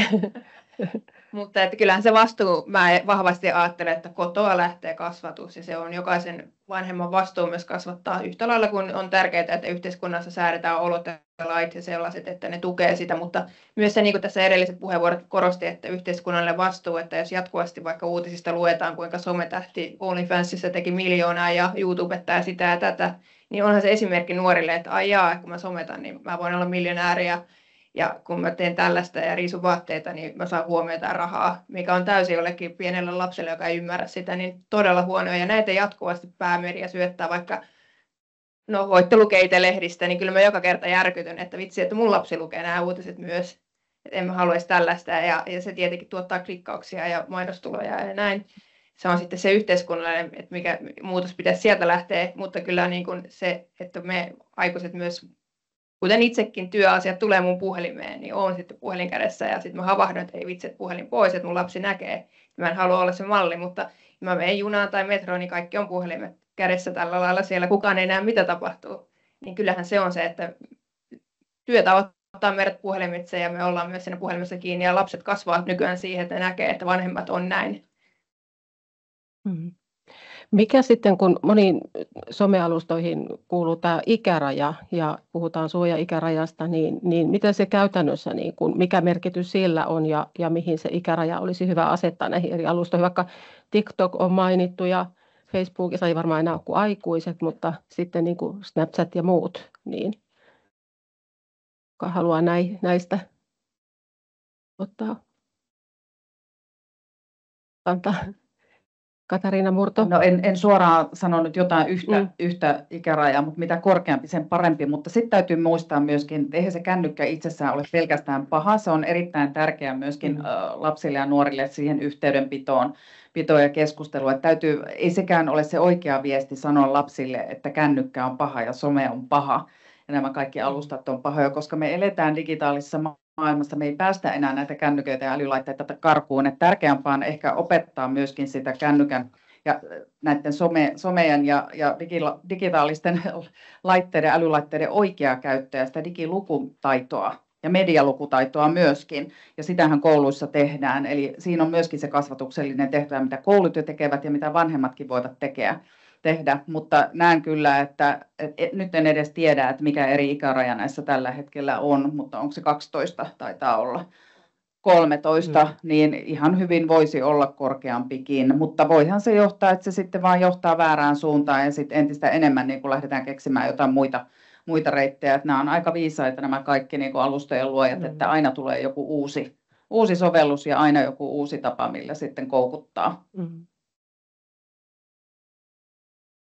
Onko myös pakko sanoa tähän jotain, mutta voin sen verran sanoa, mihin nämä perustuu yleensä ylipäätään nämä ikärajat, nämä on ihan hirveän todella vanhat ajatukset siitä, että 13 vuotta on semmoinen sopiva ikäraja. Tämä oli aikaa ennen somea ja liittyy Yhdysvalloissa lapsille markkinointiin ja siihen, että sen takia alle 13-vuotiaat ei ole saanut käyttää somea. Mutta käytännössä katsoen niin Yhdysvalloissa kuin sitten täällä vaikka meidän Pohjoismaissa, niin onko se 80% alle 13-vuotiaista käyttää TikTokia tai jotain ihan käsittämätöntä, että eihän me olla noudatettu näitä ikärajoja pitkään.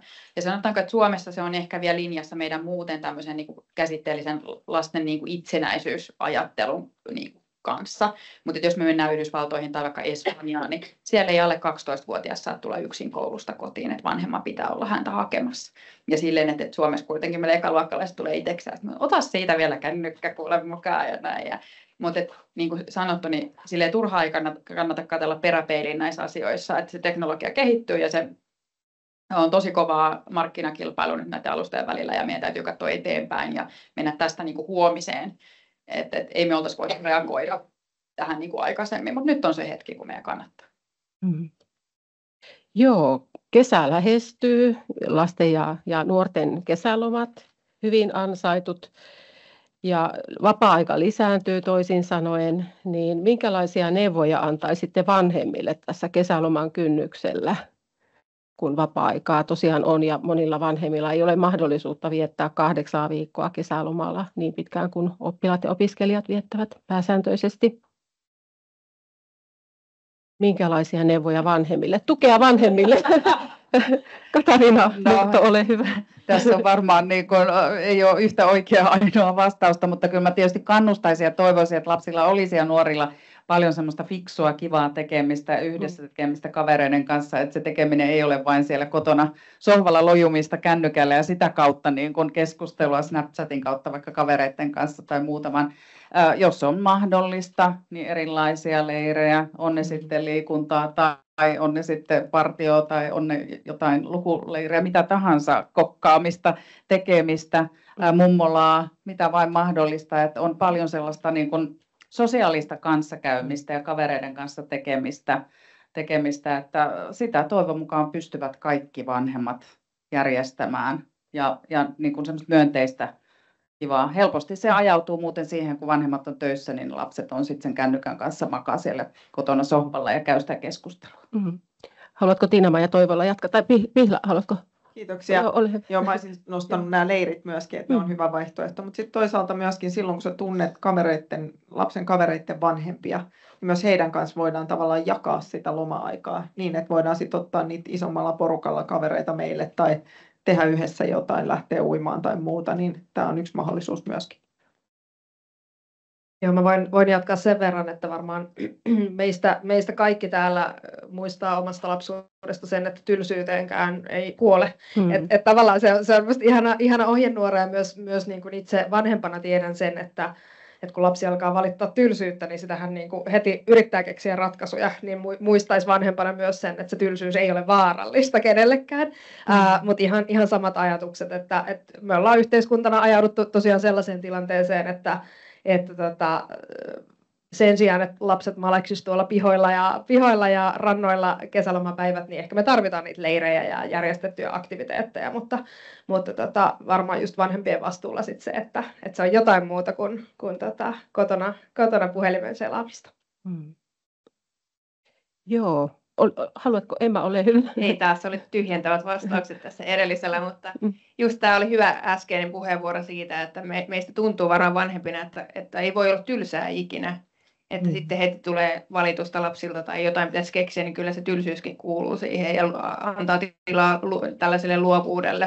Että menee sitten tylsyyteen, vaikka tylsistyneenä seisomaan sinne rannalle sitten, mutta että kyllä välillä pitää olla tylsääkin. Ja se helposti unohtuu tässä meidän yhteiskunnassa.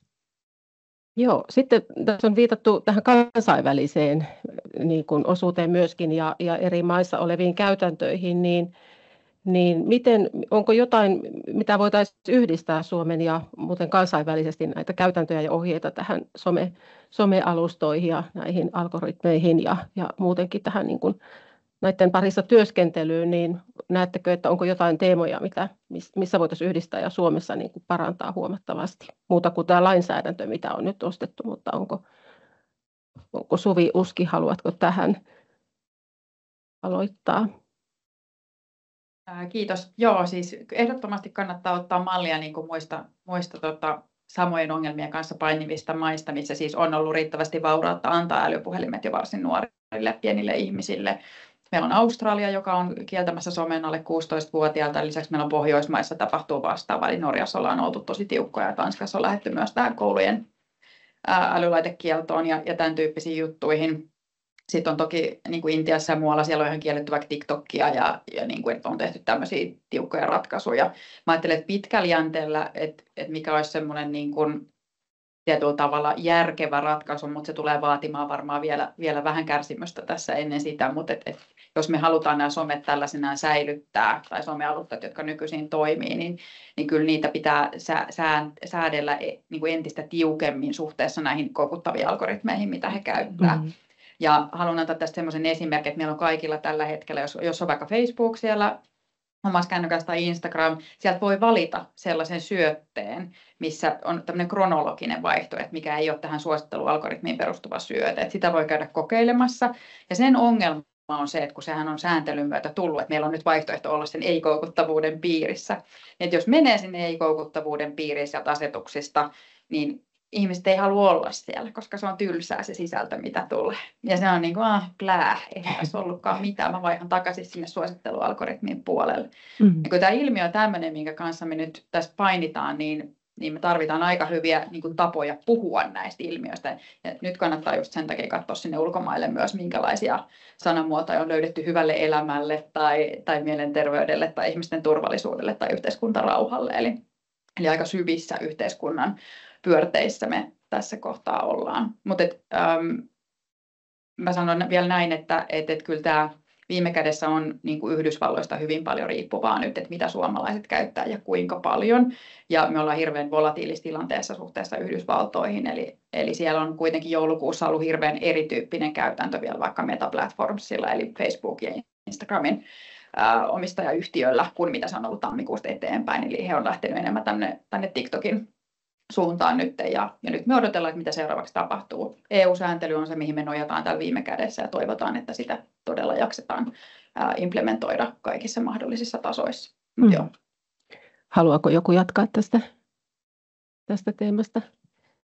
Mä voisin nopeasti kommentoida, en sinänsä ole asiantuntija siinä, että mitä niin kuin sosiaalisen median osalta pitäisi tehdä, mutta ehkä uskallan kommentoida sen verran, että Suomessahan me ollaan ehkä vähän varovaisia tekemään myös niitä rohkeita päätöksiä, että tietyllä tapaa just se, että jossain vaiheessa me ollaan ajateltu, että hienoa, että meidän 5- ja 6-vuotiaat voi saada oman älypuhelimen, ja nyt me ollaan vähän niin kuin varpaillaan siinä, että voidaanko me sittenkin pakittaa ja myöntää, että me oltiin väärässä, niin ehkä mä niin kuin meitä kaikkia kannustaisin siihen, että me uskallettaisiin myös myöntää, että pieleen meni, ja sitten tehdä niitä rohkeita päätöksiä ja rajoituksia, ja sitten voidaan taas katsoa muutaman vuoden päästä, että menikö se oikeaan suuntaan vai ei. Voisin vielä ehkä jatkaa tästä, että mä ajattelen tälleen, että me ollaan oltu teknologiakansaa ja me on uskottu siihen teknologian hyvään voimaan, että se tuo meille mahtavia asioita elämään. Ja mä en sitä riistäisi meiltä pois niin kuin missään nimessä. Että mä ajattelen silleen, että meidän pitää jatkossakin olla vielä enemmän sitä teknologiakansaa ja vaatia siltä teknologialta enemmän. Me halutaan sellaisia teknologioita, jotka on niin kuin meille psykologisesti kestäviä, tukee sitä meidän yhteiskuntaa, meidän kaikkien hyvää elämää, tehostaa meidän tuottavuutta ja ilman, että kärsitään siitä jotenkin psyykkisesti tai fyysisesti. Se on teknologian tehtävä, mutta nyt me ei olla vaadittu siltä riittävästi, että me on annettu tuommoisen vähän kuraisen teknologian nyt ottaa valtaa. Se ei ole, mun mielestä se ei sovi meidän arvomaailmaan, että me voitaisiin vähän sille ryhdistäytyä tässä nyt ja let's do this. Joo. Lähestyy loppuun tämä paneeli, mutta nyt vielä tuossa Satu Keskitoni aloituspuheessaan puhui tästä nuorten uskosta tulevaan ja tulevaisuuteen, mikä on tosi tärkeä asia meille kaikille, että säilyy se toiveikkuus ja myönteiset näköalat tulevaisuutta ajatellen. Niin nyt ihan kaikille tämmöinen vähän filosofinenkin kysymys, mutta toivotaan silti käytännönläheisiä ja ratkaisukeskeisiä vastauksia, että onnistummeko kasvattamaan nuorista tämmöisiä aikuisia ja tukemaan heitä nytkin olemaan toiveikkaita ja että heillä on uskoa omiin kykyihin ja myös tähän yhteiskuntaan ja tähän meidän yhteiseen elämään. Onnistummeko siinä ja millä tavalla, mitä siinä tarvitaan? Aloittaisiko Emma Puro tällä kertaa toisesta päästä? Kiitos. No kyllä mä optimistina ajattelen, että kyllähän me niistä pystytään kasvattaa todella kelpo kansalaisia, mutta tässä niin kuin kompaten edellisiin puheenvuoroihin, mitä tämän tunnin aikana on ollut, niin semmoinen, että on tietynlaiset raamit ja säännöt ja rajaton rakkaus ja sitten se, että on se medialukutaito meillä aikuisilla, mutta myös lapsilla ja sitten, että näitä alustoja niin täytyy ymmärtää, että mitä ne on, mitä niistä saa ja miten ne toimii, jotta me voidaan ymmärtää, mille meidän lapset altistuu, että se olisi se ensimmäinen. Ja mun hauska ajatus olisi tämmöinen aikuisten ATK-ajokortti, niin kuin ennen vanhaan on ollut, niin liittyen someen, että jokainen aikuinen saisi semmoisen tietopaketin, että hei, tämä on TikTok ja tällaista täällä tapahtuu, tämä on Instagram. Tällaisena ajatuksena vaan, että jokainen voi nyt vaikka kotia mennessään googlettaa, että mikä tämä TikTok on ja mitä siellä tapahtuu. Ja varmasti löytyy ChatGPT:stä paljonkin tietoa. Että tavallaan se, että me aikuiset myös sivistämme itseämme, että me ymmärrämme paremmin, niin sitten on helpompi myös tietää, mihin se nuori voi altistua tai lapsi ja mihin me itse myös altistumme päivittäin. Ja se on myös tärkeää, että me puhutaan nyt nuorista ja lapsista, mutta ollaanhan mekin niiden somen ja mainonnan ja kaiken uhreja jatkuvasti, että me ymmärretään. Ja se myös opettaa meitä itseämme suhtautumaan kriittisesti ja niin kuin eri lailla siihen kaikkeen, mitä meidän puhelimessa on ja algoritmeihin. Mutta kyllä mä ajattelen, että ei tässä nyt kirvestä ole heitetty kaivoon, että tästä me opitaan ja toivottavasti jatkossa ymmärretään paremmin ja sitten kaikki tämä ikävä ilmiö ja nämä rikollisuuden ilmiöt sun muut, niin kun me saadaan enemmän tietoisuutta tästä näin, niin me pystytään paremmin puuttua niihin. Ja totta kai jokainen nuori ja lapsia on tärkeää ja on tärkeää myös niihin pienen osaan, jotka kärsii tästä, että he ovat huumauskaupan tai ihmiskaupan tai jonkun muun uhreja, niin saadaan apua, mutta me ei pystytä auttamaan, jos me tiedetä miten ja missä. Kiitos. Tiina-Maija Toivola, ole hyvä. Joo, ehkä se mun näkökulma tähän on se, että ehdottomasti niin kun meillä on kaikki mahdollisuudet vahvistaa nuorten tulevaisuususkoa, mutta ehkä inspiroituneena tämän päivän keskustelusta, niin mä ajattelen, että algoritmit ja sosiaalisen median trendithän luo sellaista jännää globaalia yhtenäiskulttuuria, missä nuorilla on ehkä vaikea löytää sitä omaa juttua, että hei, mikä juttu se oli se, mistä mä olin kiinnostunut, tai se oma, että mikä me voidaan löytää vaikka harrastuksen kautta, että hei, mä löysin jonkun inspiroivan jutun, missä mä haluan kasvaa ja kehittyä, niin ehkä mä palaan siihen alkupuheenvuoroon, että meidän pitää pystyä tarjoamaan myös niitä inspiroivia kokemuksia muualla kuin siellä somessa. Et muuten me ollaan kohta osa globaalia massaa, jossa samat trendit pyörii Kiinasta Jenkkeihin ja sitä kautta Suomeen. Kiitos. Kiitoksia. Mä uskon, että ehdottomasti me pystytään siihen ja meillä on kasvamassa oikeasti tuolla ihan todella upeita, hienoja nuoria. Mutta meidän on muistettava myös, että meidän nuoret on erilaisia ja jokaisessa nuoressa on jotain hyvää ja muistetaan niin kuin kehua niitä nuoria siitä, mitä he tekevät oikein hyvin. Jokainen meistä mokaa joskus ja se on vaan niin kuin elämää. Et siinä mielessä mä niin kuin kannustan siihen ja nimenomaan, että he löytää sen oman juttunsa. Mutta meillä on ihan kaikki mahdollisuudet kylläkin. Kiitos. Katariina Murto. Joo, pidän todella tärkeänä sitä yhteiskunnallisessa keskustelussa ylipäätään, että lisätään ja tuodaan toivoa. Kun nuorten kanssa käy keskustelua, niin jo tämä talouskeskustelu on niin synkkää ja sitten kun nuorilta kysyy, niin eläkejärjestelmäkin romahtaa ja sitten, että saako vakituista työpaikkaa ja pääseekö ikinä eläkkeelle ja siis nähdään asioita hyvin paljon semmoisen negaation kautta ja nimenomaan se, että on niin laajat mielenterveysongelmat ja haasteet ja juuri se, että kun on ahdistumista ja muuta, niin pitääkö olla minunkin ahdistunut. Itse näen niin, että vaikka kuinka menisi huonosti, niin aina on toivoa. Että meidän täytyy luoda sitä toivoa ja toivon, että myöskin yhteiskunnassa päättäjät ja tärkeissä tehtävissä olevat ja kaikki vanhemmatkin, vaikka sillä nuorella olisi kuinka vaikeaa, niin aina on toivoa. Että luodaan niin kuin uskoa siihen tulevaisuuteen. Kiitos. Suvi Uski, ole hyvä. No joo, kyllä mä sitä just aina joudun tietenkin munkin työn ääressä miettimään, että kun se altistus päivittäin sille somelle on niin valtava, että riittääkö se, että me heitetään joka toinen vuosi joku huumevalistuskamppis tai jotain muuta ilmoille, mutta käytännössä katsoen niin ne on aika pieniä asioita, mitä sitten kuitenkin nyt mun mielestä, tai millä voi saada isoja juttuja aikaiseksi niin kuin pienen ihmisen elämässä, että jos niin kuin tavallaan huoltajanakin, että on lapsen kanssa tekemisissä, niin kun 6 minuuttia päivässä vähän semmoista proaktiivisempaa kasvatustyötä, niin sillä tehdään niin kuin aivan niin kuin älytön muutos vuositasolla. Että ne on hyviä keskusteluita, mitä käydään ja voi olla kiinnostunut. Ja 6 minsaa, niin jos se irtoaa, niin menee hyvään tarkoitukseen.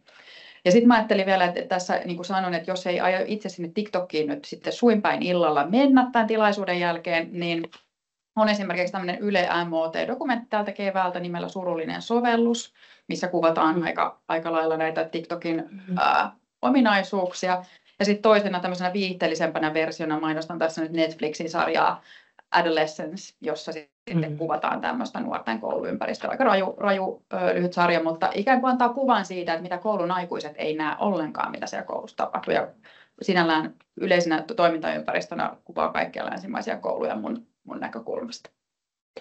Kiitos kaikille upeista kommenteista ja ajatuksista. Ja seuraavaksi kuulemme kommenttipuheenvuoron, jonka esittää Niina Lehtinen.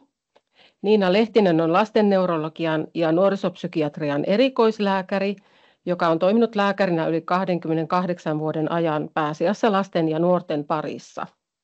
Viimeiset 5 vuotta hän on työskennellyt valtion koulukodissa Vuorelassa kaikkein vaikeimmin oirehtivien lasten ja nuorten erikoislääkärinä. Olemme tänään kokoontuneet tähän tilaisuuteen Niinan tekemän aloitteen ja tärkeän työn innoittamana. Ole hyvä, Niina.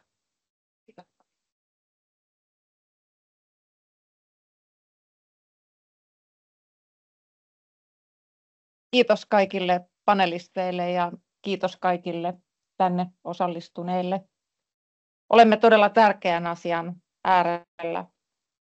Erittäin vakava huoli on herännyt siitä, että lapset altistuvat älypuhelinten sovellusten välityksellä huume- ja seksirikollisuudelle. Käytännössä, kun lapselle annetaan älypuhelin, se altistaa hänet verrattain sellaiseen tilanteeseen, että hänet laitetaan suoraan areenalle, joka on seksirikollisten, raiskaajien ja huumerikollisten saalistusareena. Näinhän ei kaikille tapahdu, että kaikki eivät joudu seksi- ja huumerikollisten uhreiksi, mutta se mahdollisuus on olemassa. Erittäin vakava huoli on siitä, että nuorten on helpompi ostaa huumeita kuin alkoholia ja tupakkaa. Yhteiskunta ei voi sallia asian olevan niin. Aikuisten on kyettävä suojelemaan lapsia älypuhelinten sovellusten vaaroilta, ja aikuisten on kyettävä suojelemaan lapsia siltä, että he eivät alkaisi käyttää huumeita. Vakava huoli on siitä, että toiseksi yleisin käytetty huume MDMA eli ekstaasi, sen vaikutusmekanismi perustuu otsalohkon aivosolujen tuhoutumiseen ja jo vuoden säännöllinen käyttö heikentää älykkyyttä pysyvästi. Tässä salissa istuu psykologi, työystäväni Jyrki Nikanne, jonka kanssa olimme aika järkyttyneitä, kun tämä havaitsimme. Testasimme nuoria koulukotiin erityisen huolenpidon osastolle tulevia kognitiivisen tason tutkimuksia, ja ne näyttivät todella surkealta. Älykkyysosamäärä vastaa kengännumeroa. Ja se johtuu ekstaasista. Että tämä ekstaasi, mikä on pidetty turvallisena, ei-riippuvuutta aiheuttavana huumeena, on erittäin vaarallinen huume, ja se on toisiksi yleisin käytetty huume. Tämä on viesti, jonka toivon, että jokainen vie kotiin ja levittää mahdollisimman laajalle. Tämä on niin kuin, oikeastaan voi ajatella, että on niin kuin tämmöinen biologinen ase yhteiskuntaa vastaan. Tämä on erittäin vakava asia. Ja tämän asian eteen olisi kiireellisesti tehtävä toimenpiteitä. Lapsia on kyettävä suojelemaan kaikin tavoin huumeiden käytön aloittamiselta. Ja vakava huoli on siitä, että TikTok jakaa erittäin haitallista materiaalia, joka ajaa lapsia henkiseen ahdinkoon, jopa itsemurhiin. TikTokissa on kaikenlaisia itsemurhahaasteita, näin teet itsemurhan, tai nyt viedään kaikki puukot kouluun. Lapset eivät osaa suojella itseään. Meidän aikuisten tehtävä on suojella lapsia. Aikuisten ei tule sallia lasten katsella lasten henkiselle kehitykselle haitallista materiaalia. Yhteiskunnan tulevaisuus on lapsissa. Yhteiskunnan on kyettävä lainsäädännön avulla suojaamaan lapsia ja nuoria älypuhelinten sovellusten rikollisesta ja mielenterveydelle haitallisesta maailmasta. Lapsia ja nuoria on kyettävä suojella paremmin. Kiitos.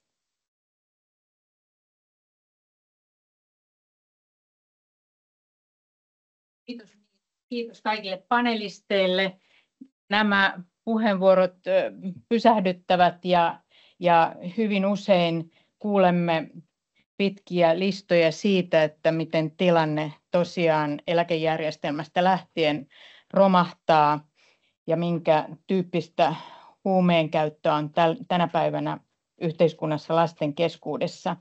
Mutta silti pyritään uskomaan tulevaisuuteen ja luomaan toivoa. Mä haluaisin tässä vaiheessa nyt kysyä, onko esimerkiksi chatissa puheenvuoroja lähetetty, ja avaan keskustelun muutenkin osallistujille. Haluatteko kommentoida ja nyt panelisteille kysymyksiä asettaa tässä vaiheessa?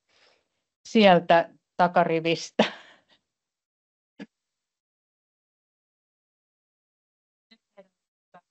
Pitäisi saada.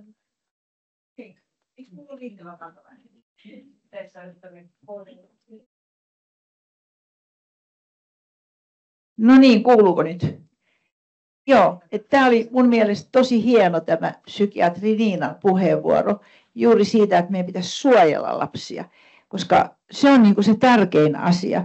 Mä ihmettelen tässä illan aikana itsekseni monta kertaa, että mikä on se este meidän lainsäädännössä, että me ei voi lainsäädännössä mitenkään puuttua tähän. Onhan meillä kautta aikojen ollut aselaki ja monta muuta tämmöistä vaarallisiin aineisiin liittyvää lainsäädännöllistä estettä ja rajoitetta. Niin mikä on tässä se? Meidän ei kannata luottaa siihen, että nämä alustat on vastuullisia, koska ne on bisnistä. Mä oon seurannut liike-elämän ja liiketalouden kulkua rahallisesti, kansainvälisesti, kirjallisuuden kautta siitä asti, kun Nokia laski ensimmäisen kännykän maailmalle. Sehän oli vain soittoväline ja yhteydenpitoväline, mutta siinä vaiheessa, kun se sitten muutettiin Microsoftin vaikutuksesta tämmöiseksi tietokoneeksi ja kaikkea muuta, mitä siellä nyt tällä hetkellä on, niin se on puhtaasti bisnistä. Ne ei tunne vastuuta mistään. Sitä on ihan turha toivoa, että ne muuttuisi vastuullisiksi. Mutta meidän on niin kuin vanhempina ja aikuisina juuri, jotta me voitaisiin suojella lapsia, niin pystytään lainsäädännöllä rajoittamaan sellaisia asioita, joita muut ei pysty. Ei lapset saa kantaa ladattuja aseita katualla. Tai jos vanhemmat jättää ne lasten käsiin, niin vanhemmilla on vastuu siitä. Lainsäädännöllinen vastuu. Tämä tässä. Kiitos. Haluatko panelistit ottaa kantaa? Emma, onko tämä sun kysymys vai? Pihla. No siis lainsäädäntöhän on tietysti viimesijaisin keino aina puuttua näihin asioihin meidän yhteiskunnassa ja tietysti sitä ennen mä toivon, että meillä on myös muita keinoja, joilla me suojataan meidän lapsia ja tehdään niitä ennaltaehkäiseviä toimia, koska siinä vaiheessa, kun puhutaan esimerkiksi rikoslaista huumeiden käytön osalta tai muuta, niin me ollaan auttamatta myöhässä ja tavallaan nämä nuoret on tippunut jo sen meidän yhteiskunnan suojaverkon läpi ja mä oon monesti miettinyt, että miten on mahdollista, että kävin tässä pari viikkoa sitten muun muassa valtion koulukodeissa vierailulla ja siellä esimerkiksi kävi ilmi, että eräskin 8. luokkaa käyvä oppilas, niin hän ei osannut lukea. Ja tämä oli käynyt siellä opetuksessa ilmi vasta siinä vaiheessa, kun joka kerta tunnilla, kun piti ruveta tekemään tehtäviä, niin syntyi härdelliä. Ja sitten kun he meni kirjastoautoon ja opettaja oli kehottanut, että lainaa joku mieleinen kirja, mitä luetaan, niin sitten hän oli vasta luottanut sen verran tähän aikuiseen, että hän kertoi, että hän ei osaa lukea. Ja mietitään, että kuitenkin hän on niin kuin jo yläastetta käyvä nuori, joka on kaikkien turvaverkkojen läpi kyllä tippunut jo siinä vaiheessa. Ja tämä on niin kuin yksi sellainen, että mihin meidän pitäisi kiinnittää, että kyllä meidän nuoret pitäisi saada ja meidän perheiden pitäisi saada paljon aikaisemmassa vaiheessa tukea tässä yhteiskunnassa. Anu, sulla on seuraava puheenvuoro. Kiitos. Joo, kiitos mielenkiintoisesta ja avartavasta keskustelusta. Kysyn tyhmän kysymyksen. Useamman kertaan tuli tässä niin kuin esille tämä ikäraja tai niin kuin, että missä vaiheessa, mutta miten se käytännössä niin kuin näiden sosiaalisten median alustojen kohdalla se ikärajavalvonta toteutuu, kun onhan niitä ikärajoja kierretty ennenkin. Ja sitten just tässä Pirjon kanssa vaan niin kuin vaihdettiin sananen siitä, että harvoin sinne nyt itsekään rekisteröityessään oikeaa syntymäpäivänsä laittaa. Että niin kuin, tavallaan onko se niin kuin realistista tämmöisissä, mihin ei vaadita tunnistautumista, niin se ikärajavalvonta? Ja tällä hetkellä on siis tämmöinen uusi käyttöjärjestelmään liittyvä niin kuin rajoitin näissä uusissa älylaitteissa, iOS- ja Android-puhelimissa, jossa sitten kun otetaan se puhelin tai se laite käyttöön, jos siellä antaa sitten tämmöisen oikean syntymävuoden ja oot sitten alle 13-vuotias esimerkiksi, niin et saa sillä laitteella käyttöön sellaisia sovelluksia, jotka on vaikka App Storessa tai Play Storessa määritelty sitten kielletyiksi alle 13-vuotiailta. Mutta toki tässä on nyt vielä varmaan tämmöinen siirtymäaika ja niin kuin sanottu, niin tässä kentässä on niin paljon tämmöistä volatiliteettia Yhdysvaltojen toimesta, että en lähtisi nyt uskomaan, että tämä niin kuin ihan tulee toteutumaan täydellisesti, mutta näitä viitteitä on siis jo Suomessa, että jos nyt hankkii lapselleen uuden älylaitteen, niin voi olla vaikea saada näitä appeja toimimaan. Tavallaan ihan hyviä kehityskulkuja, mutta täytyy olla silleen tarkkana meidän kaikkien, että varmasti sitten tässä politiikassa pysytään ajan tasalla. Joo. Siellä oli kysymys, joo. Joo, vielä tuohon äskeiseen kysymykseen tai vastaukseen ehkä enemmänkin liittyen, niin siihen just, että kun niitä siellä rajoitetaan, ja siellähän esimerkiksi YouTubessa on niin kuin lasten YouTube erikseen. Lasten YouTube erikseen on, mutta sielläkin kierretään kuitenkin ne, ketkä osaa, niin kiertää sitä niin, että sinne lasten silmiin myös ehkä joutuu jotain väkivaltaista tai haitallista psykologisesti sille lapselle. Ja toinen on se, että esimerkiksi TikTokissa ja Instagramissa on näitä livejä, niin Euroopasta tai Suomesta tai Jenkeistäkään ei pysty tietenkään näitä livejä mitenkään valvomaan, niin miten sen pystyy sitten estämään, että lapset tai nuoret, vaikka yli 13-vuotiaat, koska silti ehkä vielä alle 20-sellekin voi olla tosi haitallista nähdä jotain väkivaltaista, mikä tapahtuu siellä livessä, mitä ei pysty niin kuin mitenkään poistamaan sieltä, kun se tapahtuu reaaliajassa. Niin miten tuollaiset niin kuin ongelmat sitten taklataan? No, tässä käytännössä katsoen silloin meidän EU-sääntelyn pitää velvoittaa näitä alustoja moderoimaan sisältöä huolellisesti.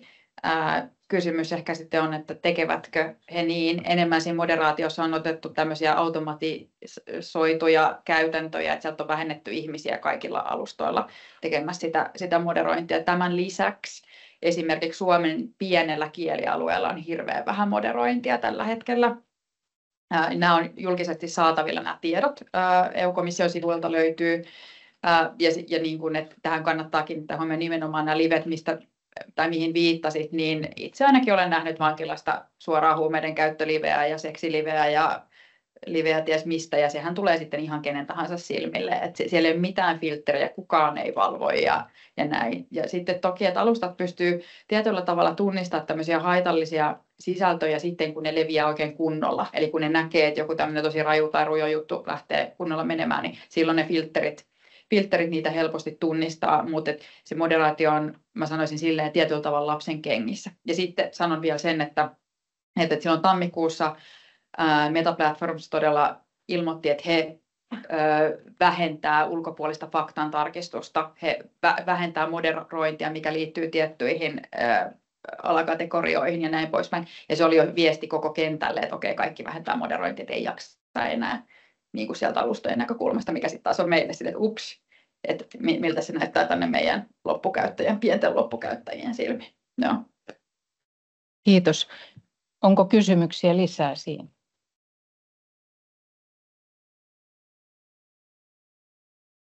Ehkä mä istun parempien kamera edessä, mutta ekanakin niin todella haluan taas kiittää tästä koko tilaisuudesta, ja jotenkin mä oon miettinyt, mä oon itse tosiaan psykologia siellä valtion koulukodissa kanssa töissä, ja sitä en ollut psykiatrian puolella HUSissa tosi pitkään, eli todellakin katsonut tätä niin kuin työelämää siitä niiden ihmisten vinkkelistä, jotka todellakaan ei voi hyvin, vaikka just oli tosi tärkeä, kuten muistutitte, että myöskin on paljon ihmisiä, joilla menee oikein hyvin, ok, sekä nuoria että aikuisia. Mutta jotenkin niin kuin, taas niin kuin tämän ajan nyt nähneenä sitten, että tämmöinen tilaisuus on tosi tärkeä ja tätä jatkaa, että kun silloinhan kun tämä tuli tämä koko somejuttu, niin jotenkin mä ihmettelen niin kuin tällä psykologin vinkkelistä, että millä riemulla jotenkin siihen lähdettiin ja semmoinen, että tämä on kivaa ja tämä on hauskaa ja jotenkin niin kuin ummistettiin silmät, että tämä on oikeasti aika myöskin paitsi kivaa ja hyödyllistä, niin myös tosi vaarallista. Ja mä ajattelin, ja just semmoista, mikä siis on tässä siis tämä riippuvuuden kannalta, että vaikka siis niin kuin unohdettaisiin hetkeksi ne tosi vaaralliset sisällöt, mutta että se toiminnallinen riippuvuus, että sehän vaikuttaa meidän aivokemiaan ihan samalla tavalla kuin niinku kemiallinen riippuvuus. Ja just lapsille me ei anneta niille kouluilla sixpackia päivässä, niin mitä me tehdään. Ja just tämä niinku me aikuisten, niinku, musta se on tosi tärkeä kanssa, mitä toitte, että se on meidän vastuulla. Niinku, se, että niinku justiin ollaan tarkkoja itsemme kanssa, että ei anneta sitä mallia ja katsotaan niitä lapsia silmiin ja näin. Ja sitten tämä niin tämmöinen lastensuojelun näkökulma, mikä tässä kun puhuttiin paljon vanhempien vastuusta, niin että just on tärkeää muistaa, että myöskin tässä yhteiskunnassa on tosi paljon lapsia, joiden vanhemmilla on niin isoja haasteita vanhemmuutensa kanssa, että ne ei kykene lapsille tätä turvaa tuomaan. Ja mitenkään syyttämättä näitä vanhempia, mutta jotenkin, että tämä on sellainen iso kenttä, mihin että nämä lapset tarvitsevat ihan erityistä suojelua sitten. Jatkaa tästä luontevasti. Mä olen myös valtion koulukodilla ja sitten on ollut pitkä ura tehnyt lastensuojelussa. Jotenkin mä oon nähnyt tämän kaaren, kehityskaaren aika lailla myös lastensuojelun kentällä. Ja nyt täytyy myöntää, että mä mietin melkein joka päivä, että miten me voidaan suojella lastensuojelussa näitä lapsia. Koska tämä ilmiö on tapahtunut niin nopeasti, että kaikki ne vaarat, mitä me yritetään suojella valtion koulukodilla, niin nehän tapahtuu siellä somessa ja älylaitteissa. Että voitte varmaan kuvitella, että jos mekin hoidamme Suomen vaativahoitoisia lapsia, niin me ollaan saman haasteen äärellä. Miten me voidaan suojella niitä lapsia, koska ne kaikki rikokset, joita nytkin tapahtuu lapsille rikoksen uhriksi, niin he joutuvat, niin ne tapahtuu aika lailla 90% sen someälylaitteiden avustuksella. Että tällaisia haasteissa myös me ollaan ja me jotenkin toivon, että joku puhuu paneelikeskustelussa sitä rohkeudesta. Mä sain siitä semmoisen, että miksi me voitaisiin rohkeammin kieltää myös lastensuojelulaissa, joka on nyt uudistuksessa ja tarpeellisia muutoksia siinäkin on, mutta vielä rohkeammin voisi ajatella, että jos sijoitetaan lapsia lastensuojelulaitoksiin, niin että meidän pitää pystyä myös rohkeammin rajoittaa ennaltaehkäiseksi myös kännykän käytöltä ja muilta älylaitteilta. Kiitos, siellä Sannalla on. Kiitos. Ihan lyhyt kommentti vaan tähän, että tosissaan sitä lastensuojelulakia ollaan nyt uudistamassa ja mä oon ihan samaa mieltä siitä, että kun puhelin ei nykypäivänä enää ole pelkästään puhelin, niin sitä pitää voida rajoittaa vahvemmin ja tietysti niin kun tästä käytiin vahvasti keskustelua myös näiden tehojaksojen pituudesta, että ne on aivan liian lyhyitä. Se 3 kuukautta ei ole riittävä, vaan pitäisi olla vähintään se 6 kuukautta, että ylipäänsä näiden nuorten osalta näihin ongelmiin pystyttäisiin millään tavalla puuttumaan. Mutta todella tärkeää nyt seurata sitä lastensuojelulain uudistusta ja niin kun siihen reagoida, että minkälaisia muutoksia siihen tulee nyt, mutta niin, että teillä on työkaluja myöskin käytössä sillä puolella. Kiitos. Kiitoksia. Olen Sanna-Maria Pakkanen ja helsinkiläisen yläkoulun opettaja ollut jo 3 vuosikymmentä, että voin sanoa, että on vähän kokemusta tästä koulumaailmasta. Kiitoksia panelisteille. Tuli jopa minullekin uusia ajatuksia, mikä on aika tämmöistä epätavallista, kun puhutaan lapsista ja nuorista. Mutta kolikolla on aina kääntöpuolensa. Kun ruvetaan koulussa jotain rajoittamaan, niin pitäisi tuoda jotain tilalle. Olen itse opettajana kuvataidepainotteisessa yläasteella, että meillä on semmoinen 100 hyvin introverttia lasta siellä välituntisin ja heillä kännykkä on myös turvakaveri, että he ei mielellään keskustele muiden kanssa välttämättä, he ei löydä helposti uusia kavereita, mutta heillä on ehkä ne manga-anime-kaverit siellä kännykällä sit välituntisin mukana. Niin me ei voida jättää heitä, ottaa heiltä kännykkää yläkoululaiselta pois kädestä ja jättää heitä yksin sinne pärjää yläkoulumaailmassa, että pärjäile, hanki kavereita. Että mitä me tavallaan tai mitä panelistit ajattelee, että mitä me tuodaan sinne kouluille tilalle, jotta nämäkin lapset sitten pärjää turvallisesti siellä kouluvälitunnilla ilman sitä kännykkää. Ja pikkuvinkki, Helsinki onkin tehnyt tässä jo paljon ja tuonut esimerkiksi kouluvalmentajia sinne kouluun, mutta yksi kouluvalmentaja ei ehdi siellä 500 oppilaan, meilläkin on 500 oppilaan koulu, niin siellä välitunnilla ihan joka paikkaan. Että lapset kyllä keksii ilman kännykkääkin kaikkea kivaa ja kaikki ei siis oikeasti ole kivaa. Että miten me tätä sitten ratkaistaan? Kiitos. Haluatteko vai? Voisin aloittaa ensin. Meidän täytyy tiedostaa ja tunnistaa nimenomaan, että lapset ovat erilaisia.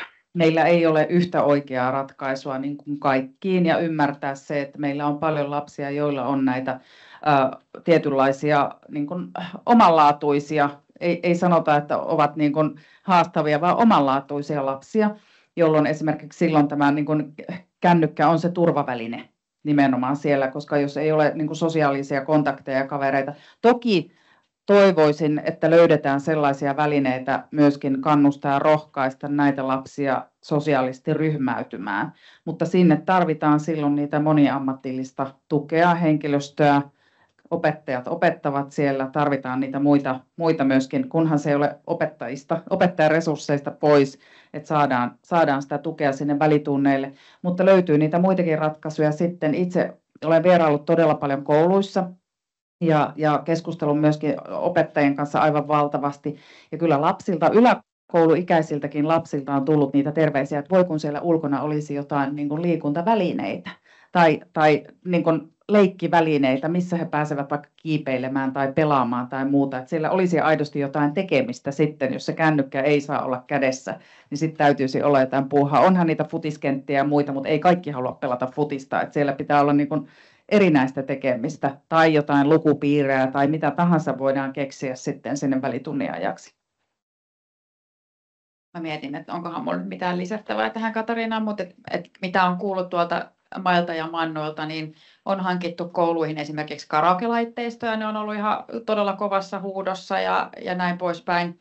Ja ehkä just se tavallaan nyt, kun mennään tähän perusopetuslain muutokseen elokuussa, se pitää sisällään myös sen liikunnallisen elämäntavan. Ja nyt sitten tämä pitää mun mielestä nähdä myös sellaisena, että esimerkiksi se yläkouluikäisillä niin ne sosiaaliset taidot on pakko kehittää silloin tai sitten ne jää kehittymättä. Eli niistä sosiaalisista tilanteista tulee kaikille ihmisille tosi vaikeita, liian vaikeita, niitä tulee välttelemään, jos ei jouduta sinne vaikeisiin tilanteisiin silloin, kun ne aivot kehittyy ja on se herkkyyskausi sille, että oppii toisten ihmisten kanssa myös niissä vaikeissa tilanteissa toimimaan. Ja se on ihan inhimillistä, että nyt kun nuoret ihmiset on saanut olla niiden puhelinten kanssa, että sehän on ihan todella iso muutos, jos laitetaan tyhjää tilaa, kaikki vaan tuijottaa toisiamme, eikä mitään agendaa tai mitään, mitä voisi tehdä. Ja mun mielestä tähän kannattaa ehdottomasti satsata. Ja tähän on tietyllä tavalla ehkä tiettyjen koulujen osalta ainakin niin kuin välituntitoiminnassa, niin kuin, se on ollut aika helppoa, koska kaikki on puhelimilla. Niin on hiljasta, rauhallista, massat vaan liikkuu luokista toisiin ja mitä ei tapahdu. Ei tarvita välituntivalvoja, kukaan ei tee mitään muuta kuin on siellä puhelimella, että missä ne rikokset ja muut asiat sitä. Mutta käytännössä katsoen, että se välitunti niin kuin ohjaaminen ja sellainen nousee aivan uudenlaiseksi agendaksi, mutta uskoisin, että sillä saadaan tosi hyviä asioita aikaiseksi niin kuin kaikkiin näihin meidän yhteiskunnan nyt hyvin niin kuin esille nostettuihin niin kuin tavoitteisiin. Emmalla oli siellä vielä ja sitten me ehditään ottaa nämä 2 kysymystä nopeasti, koska meiltä sammuu valot täältä. Joo, tuohon haluaisin lisätä, että nimenomaan nuoria pitäisi itse osallistaa. Mitä te haluaisitte tehdä siellä välitunnilla? Että ehkä ne asiat, mitä me ollaan tehty lapsena välitunnilla, ei ole ihan samaa, mitä nykynuoret haluaa tehdä. Että jos on tällaisia manganuoria, niin haluaisitteko te, että sinne tuotaisiin sinne välitunnille tekemistä, joka liittyy tähän teidän harrastustoimintaan, joka on jotain muuta kuin siellä älylaitteella olemista. Ja sitä mä sanon myös harrastustoiminnassa, pitäisi kuunnella enemmän, että mitä nykynuoret haluaa harrastaa. Ne voi olla hyvin erilaisia juttuja, mihin me ollaan aikuisina totuttu. Siellä takana oli pari kysymystä. Joo, mä olen toiminut kasvattajana 50 vuotta, siis vapaaehtoisesti, ja se mua hämmästyttää, täällä tämä sana vapaaehtoistyö on täysin unohdettu. Kun mun lapset aloitti koulunsa noin 50 vuotta sitten, niin silloin oli tämmöinen kuin kodin ja koulun yhteistyö aika lailla vallassa. Mä olen pieneltä paikkakunnalta kotoisin, että se on tietysti pikkusen eri juttu kuin tämmöinen iso kaupunki, tai puhumattakaan noista maailman miljoonakaupungeista, mutta joka tapauksessa niin se oli hirveän antoisaa, mutta se oli vapaaehtoista. Mä oon kuullut mun kollegoilta, että muun muassa Espoossa on tämmöisiä koulumummeja ja koulupappoja ja mitä muita tällaisia. Ne on kaikki vapaaehtoistyötä. Sitten mä oon asunut maissa, Unkarissa, Turkissa paljonkin, ja Sri Lankassa mä oon ollut tällaisessa vapaaehtoistyössä lastenkodeissa. Eli mulla on aika hyvä tätsi näihin asioihin. Ja siellä näitä ongelmia ei ole, mutta siellä on myös tämä vapaaehtoistyö. On paljon vanhempien ryhmiä, jotka varsinkin Unkarissa niin vetää erilaisia harrastusryhmiä. Ja sitten, jotta niitä arvostettaisiin, niin niillä on kerran vuodessa tämmöinen katselmus, milloin kaikki harrastusryhmät eri kaupungeissa marssii kulkuessa ja ne lapset saa esittää kaikkea soittoa, tanssia, ratsastusta, ruoskan käyttöä hevosille tai jollekin, mille ne nyt on sitten ja muuta. Ja ne on hirveän ylpeitä, vanhemmat sekä lapset näistä tilaisuuksista. Kiitos. Myös Turkissa niin itsenäisyyspäivä on sellainen, että lapset kokoontuu urheilukentille ja muille ja eri harrastusryhmät marssii läpi kaupungin. Ja ne on ihailun kohteita ja se on lapsille tärkeää. Sitten Suomessa niin ainoa paikka, missä mä oon ollut, on Rauman kaupunki. Siellä on tällainen pieni soittokunta. Siinä on puhallinsoittimia ja rumpuja ja muita. Ja vapunpäivänä se on ohjelma. Koko kaupunki kokoontuu katujen varsille ja katsoo, kun nämä lapset univormuissa marssii ja soittaa. Siinä on aikuissoittokuntia mukana. Ja tämä on mun mielestä hirveän tärkeää lapsille. Että ne näkee, että heidän työtä arvostetaan, tekemistä arvostetaan, mutta sitä tekemistä ei ole, jos aikuiset ei sitä vedä. Ja me yhteiskunnan rahat ei riitä palkkaamaan niitä ihmisiä, että se pitäisi löytyä vaan siitä vapaaehtoistyöstä. Selvä. Annetaan vielä seuraava. Oliko siellä seuraava puheenvuoro vai pystytäänkö? Kiitos. Mä olen tosi lyhyt ja ytimekäs. Mä kuittaan ensin tähän, että urheiluseurat järjestää aivan valtavasti vapaaehtoistyönä lapsille ja nuorille, niin että se on vähän siitä kiinni, että kuka haluaa osallistua mihinkin. Täällä on pari kertaa mainittu sana turvallisuus, kun on puhuttu näistä kännyköistä. Mä haluan ottaa esille semmoisen näkökulman, että millä nämä lapset soittaa 112, kun koulussa puukot rupeaa heilumaan. Että tämä kannattaa myös muistaa tämmöinen turvallisuusnäkökulma. Kiitos. Kiitos. Tässä on tullut tämän illan aikana valtavasti uusia näkökulmia ja uusia asioita esiin. Varmasti jokainen on saanut tästä eväitä mukaan.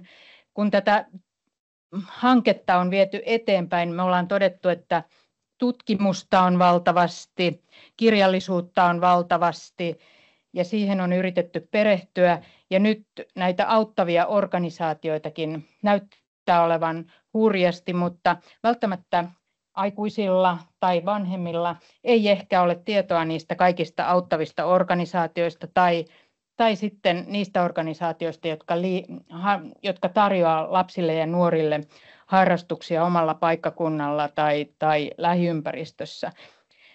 Kaiken kaikkiaan tässä nähdään hyvin usein kaikki riskit ja huolenaiheet, mutta hyvin harvoin pystytään kiteyttämään sitä toivoa, mikä meillä tulevaisuudessa kuitenkin on. Onneksi tämä Suvi Uskinkin mukaan on siirtymävaihe ja toivottavasti tämä siirtymävaihe menee niin nopeasti ohi, että tätä pystytään korjaamaan tätä tilannetta ja toivottavasti ne ongelmat on asenteissa, asenteihin pystytään vielä vaikuttamaan ja mielipiteisiin, arvoja, jos nämä arvoihin menee ihmisille jo nämä algoritmit, niin siihen on entistä vaikeampi vaikuttaa. Ydinkysymys tässä koko hommassa on ehkä vuorovaikutus ja keskinäinen vuorovaikutus, jota pitäisi lisätä jokaisen ihmisen keskenään niin pienistä lapsista lähtien. Ja se, mikä ehkä tässä paneelissa ei ehkä tullut vielä esiin, oli se, että se avun tarjoaminen ja niitä neuvoja varmasti pitäisi saada jo neuvolasta lähtien, jotta siellä tulisi vastaava kampanja kuin Lue tämä kirja, niin älä käytä kännykkää joka päivä, ei äiti tai isä tai varsinkaan se lapsi, jolle 1-vuotiaana tai 0-vuotiaana annetaan kännykkä käsiin. Mutta tämä keskustelu jatkuu varmasti todella kiivaasti tämän jälkeenkin ja meidän hankekin jatkuu tästä eteenpäin. Me vyörytetään tätä tietoa eteenpäin ja pyöritetään tätä tätä video- tai ohjelmaa YouTubessa niin paljon kuin pystytään ja pyritään myös meidän omassa organisaatiossa, liitossa jalkauttamaan tätä kaikkiin piireihin. Hienoa, että täällä Lapista asti on tullut kuulijoita tänäänkin meidän kanssamme olemaan. Erityisen paljon haluan kiittää meidän panelisteja vielä, jotka ovat keskustelleet tästä asiasta ja tuoneet uusia asioita esiin. Haluan kiittää teitä tällaisilla mukeilla. Ne on myös metallia ja kun haluatte kesällä ottaa sen kännykän käteen joka hetki, niin muistakaa, että teillä on tällainen Airamin metallinen muki, jossa on hieno muotoilu, niin se ehkä jotenkin korvaa sen pikkaman. Sinne saa jotain kuumaa tai kylmää juotavaa. Ja se on nyt ajankohtainen, että ei pitäisi sitä kännykkää kädessä aina. Kiitos kaikille, kiitos keskustelijoille ja läsnä oleville. Jatkamme tästä.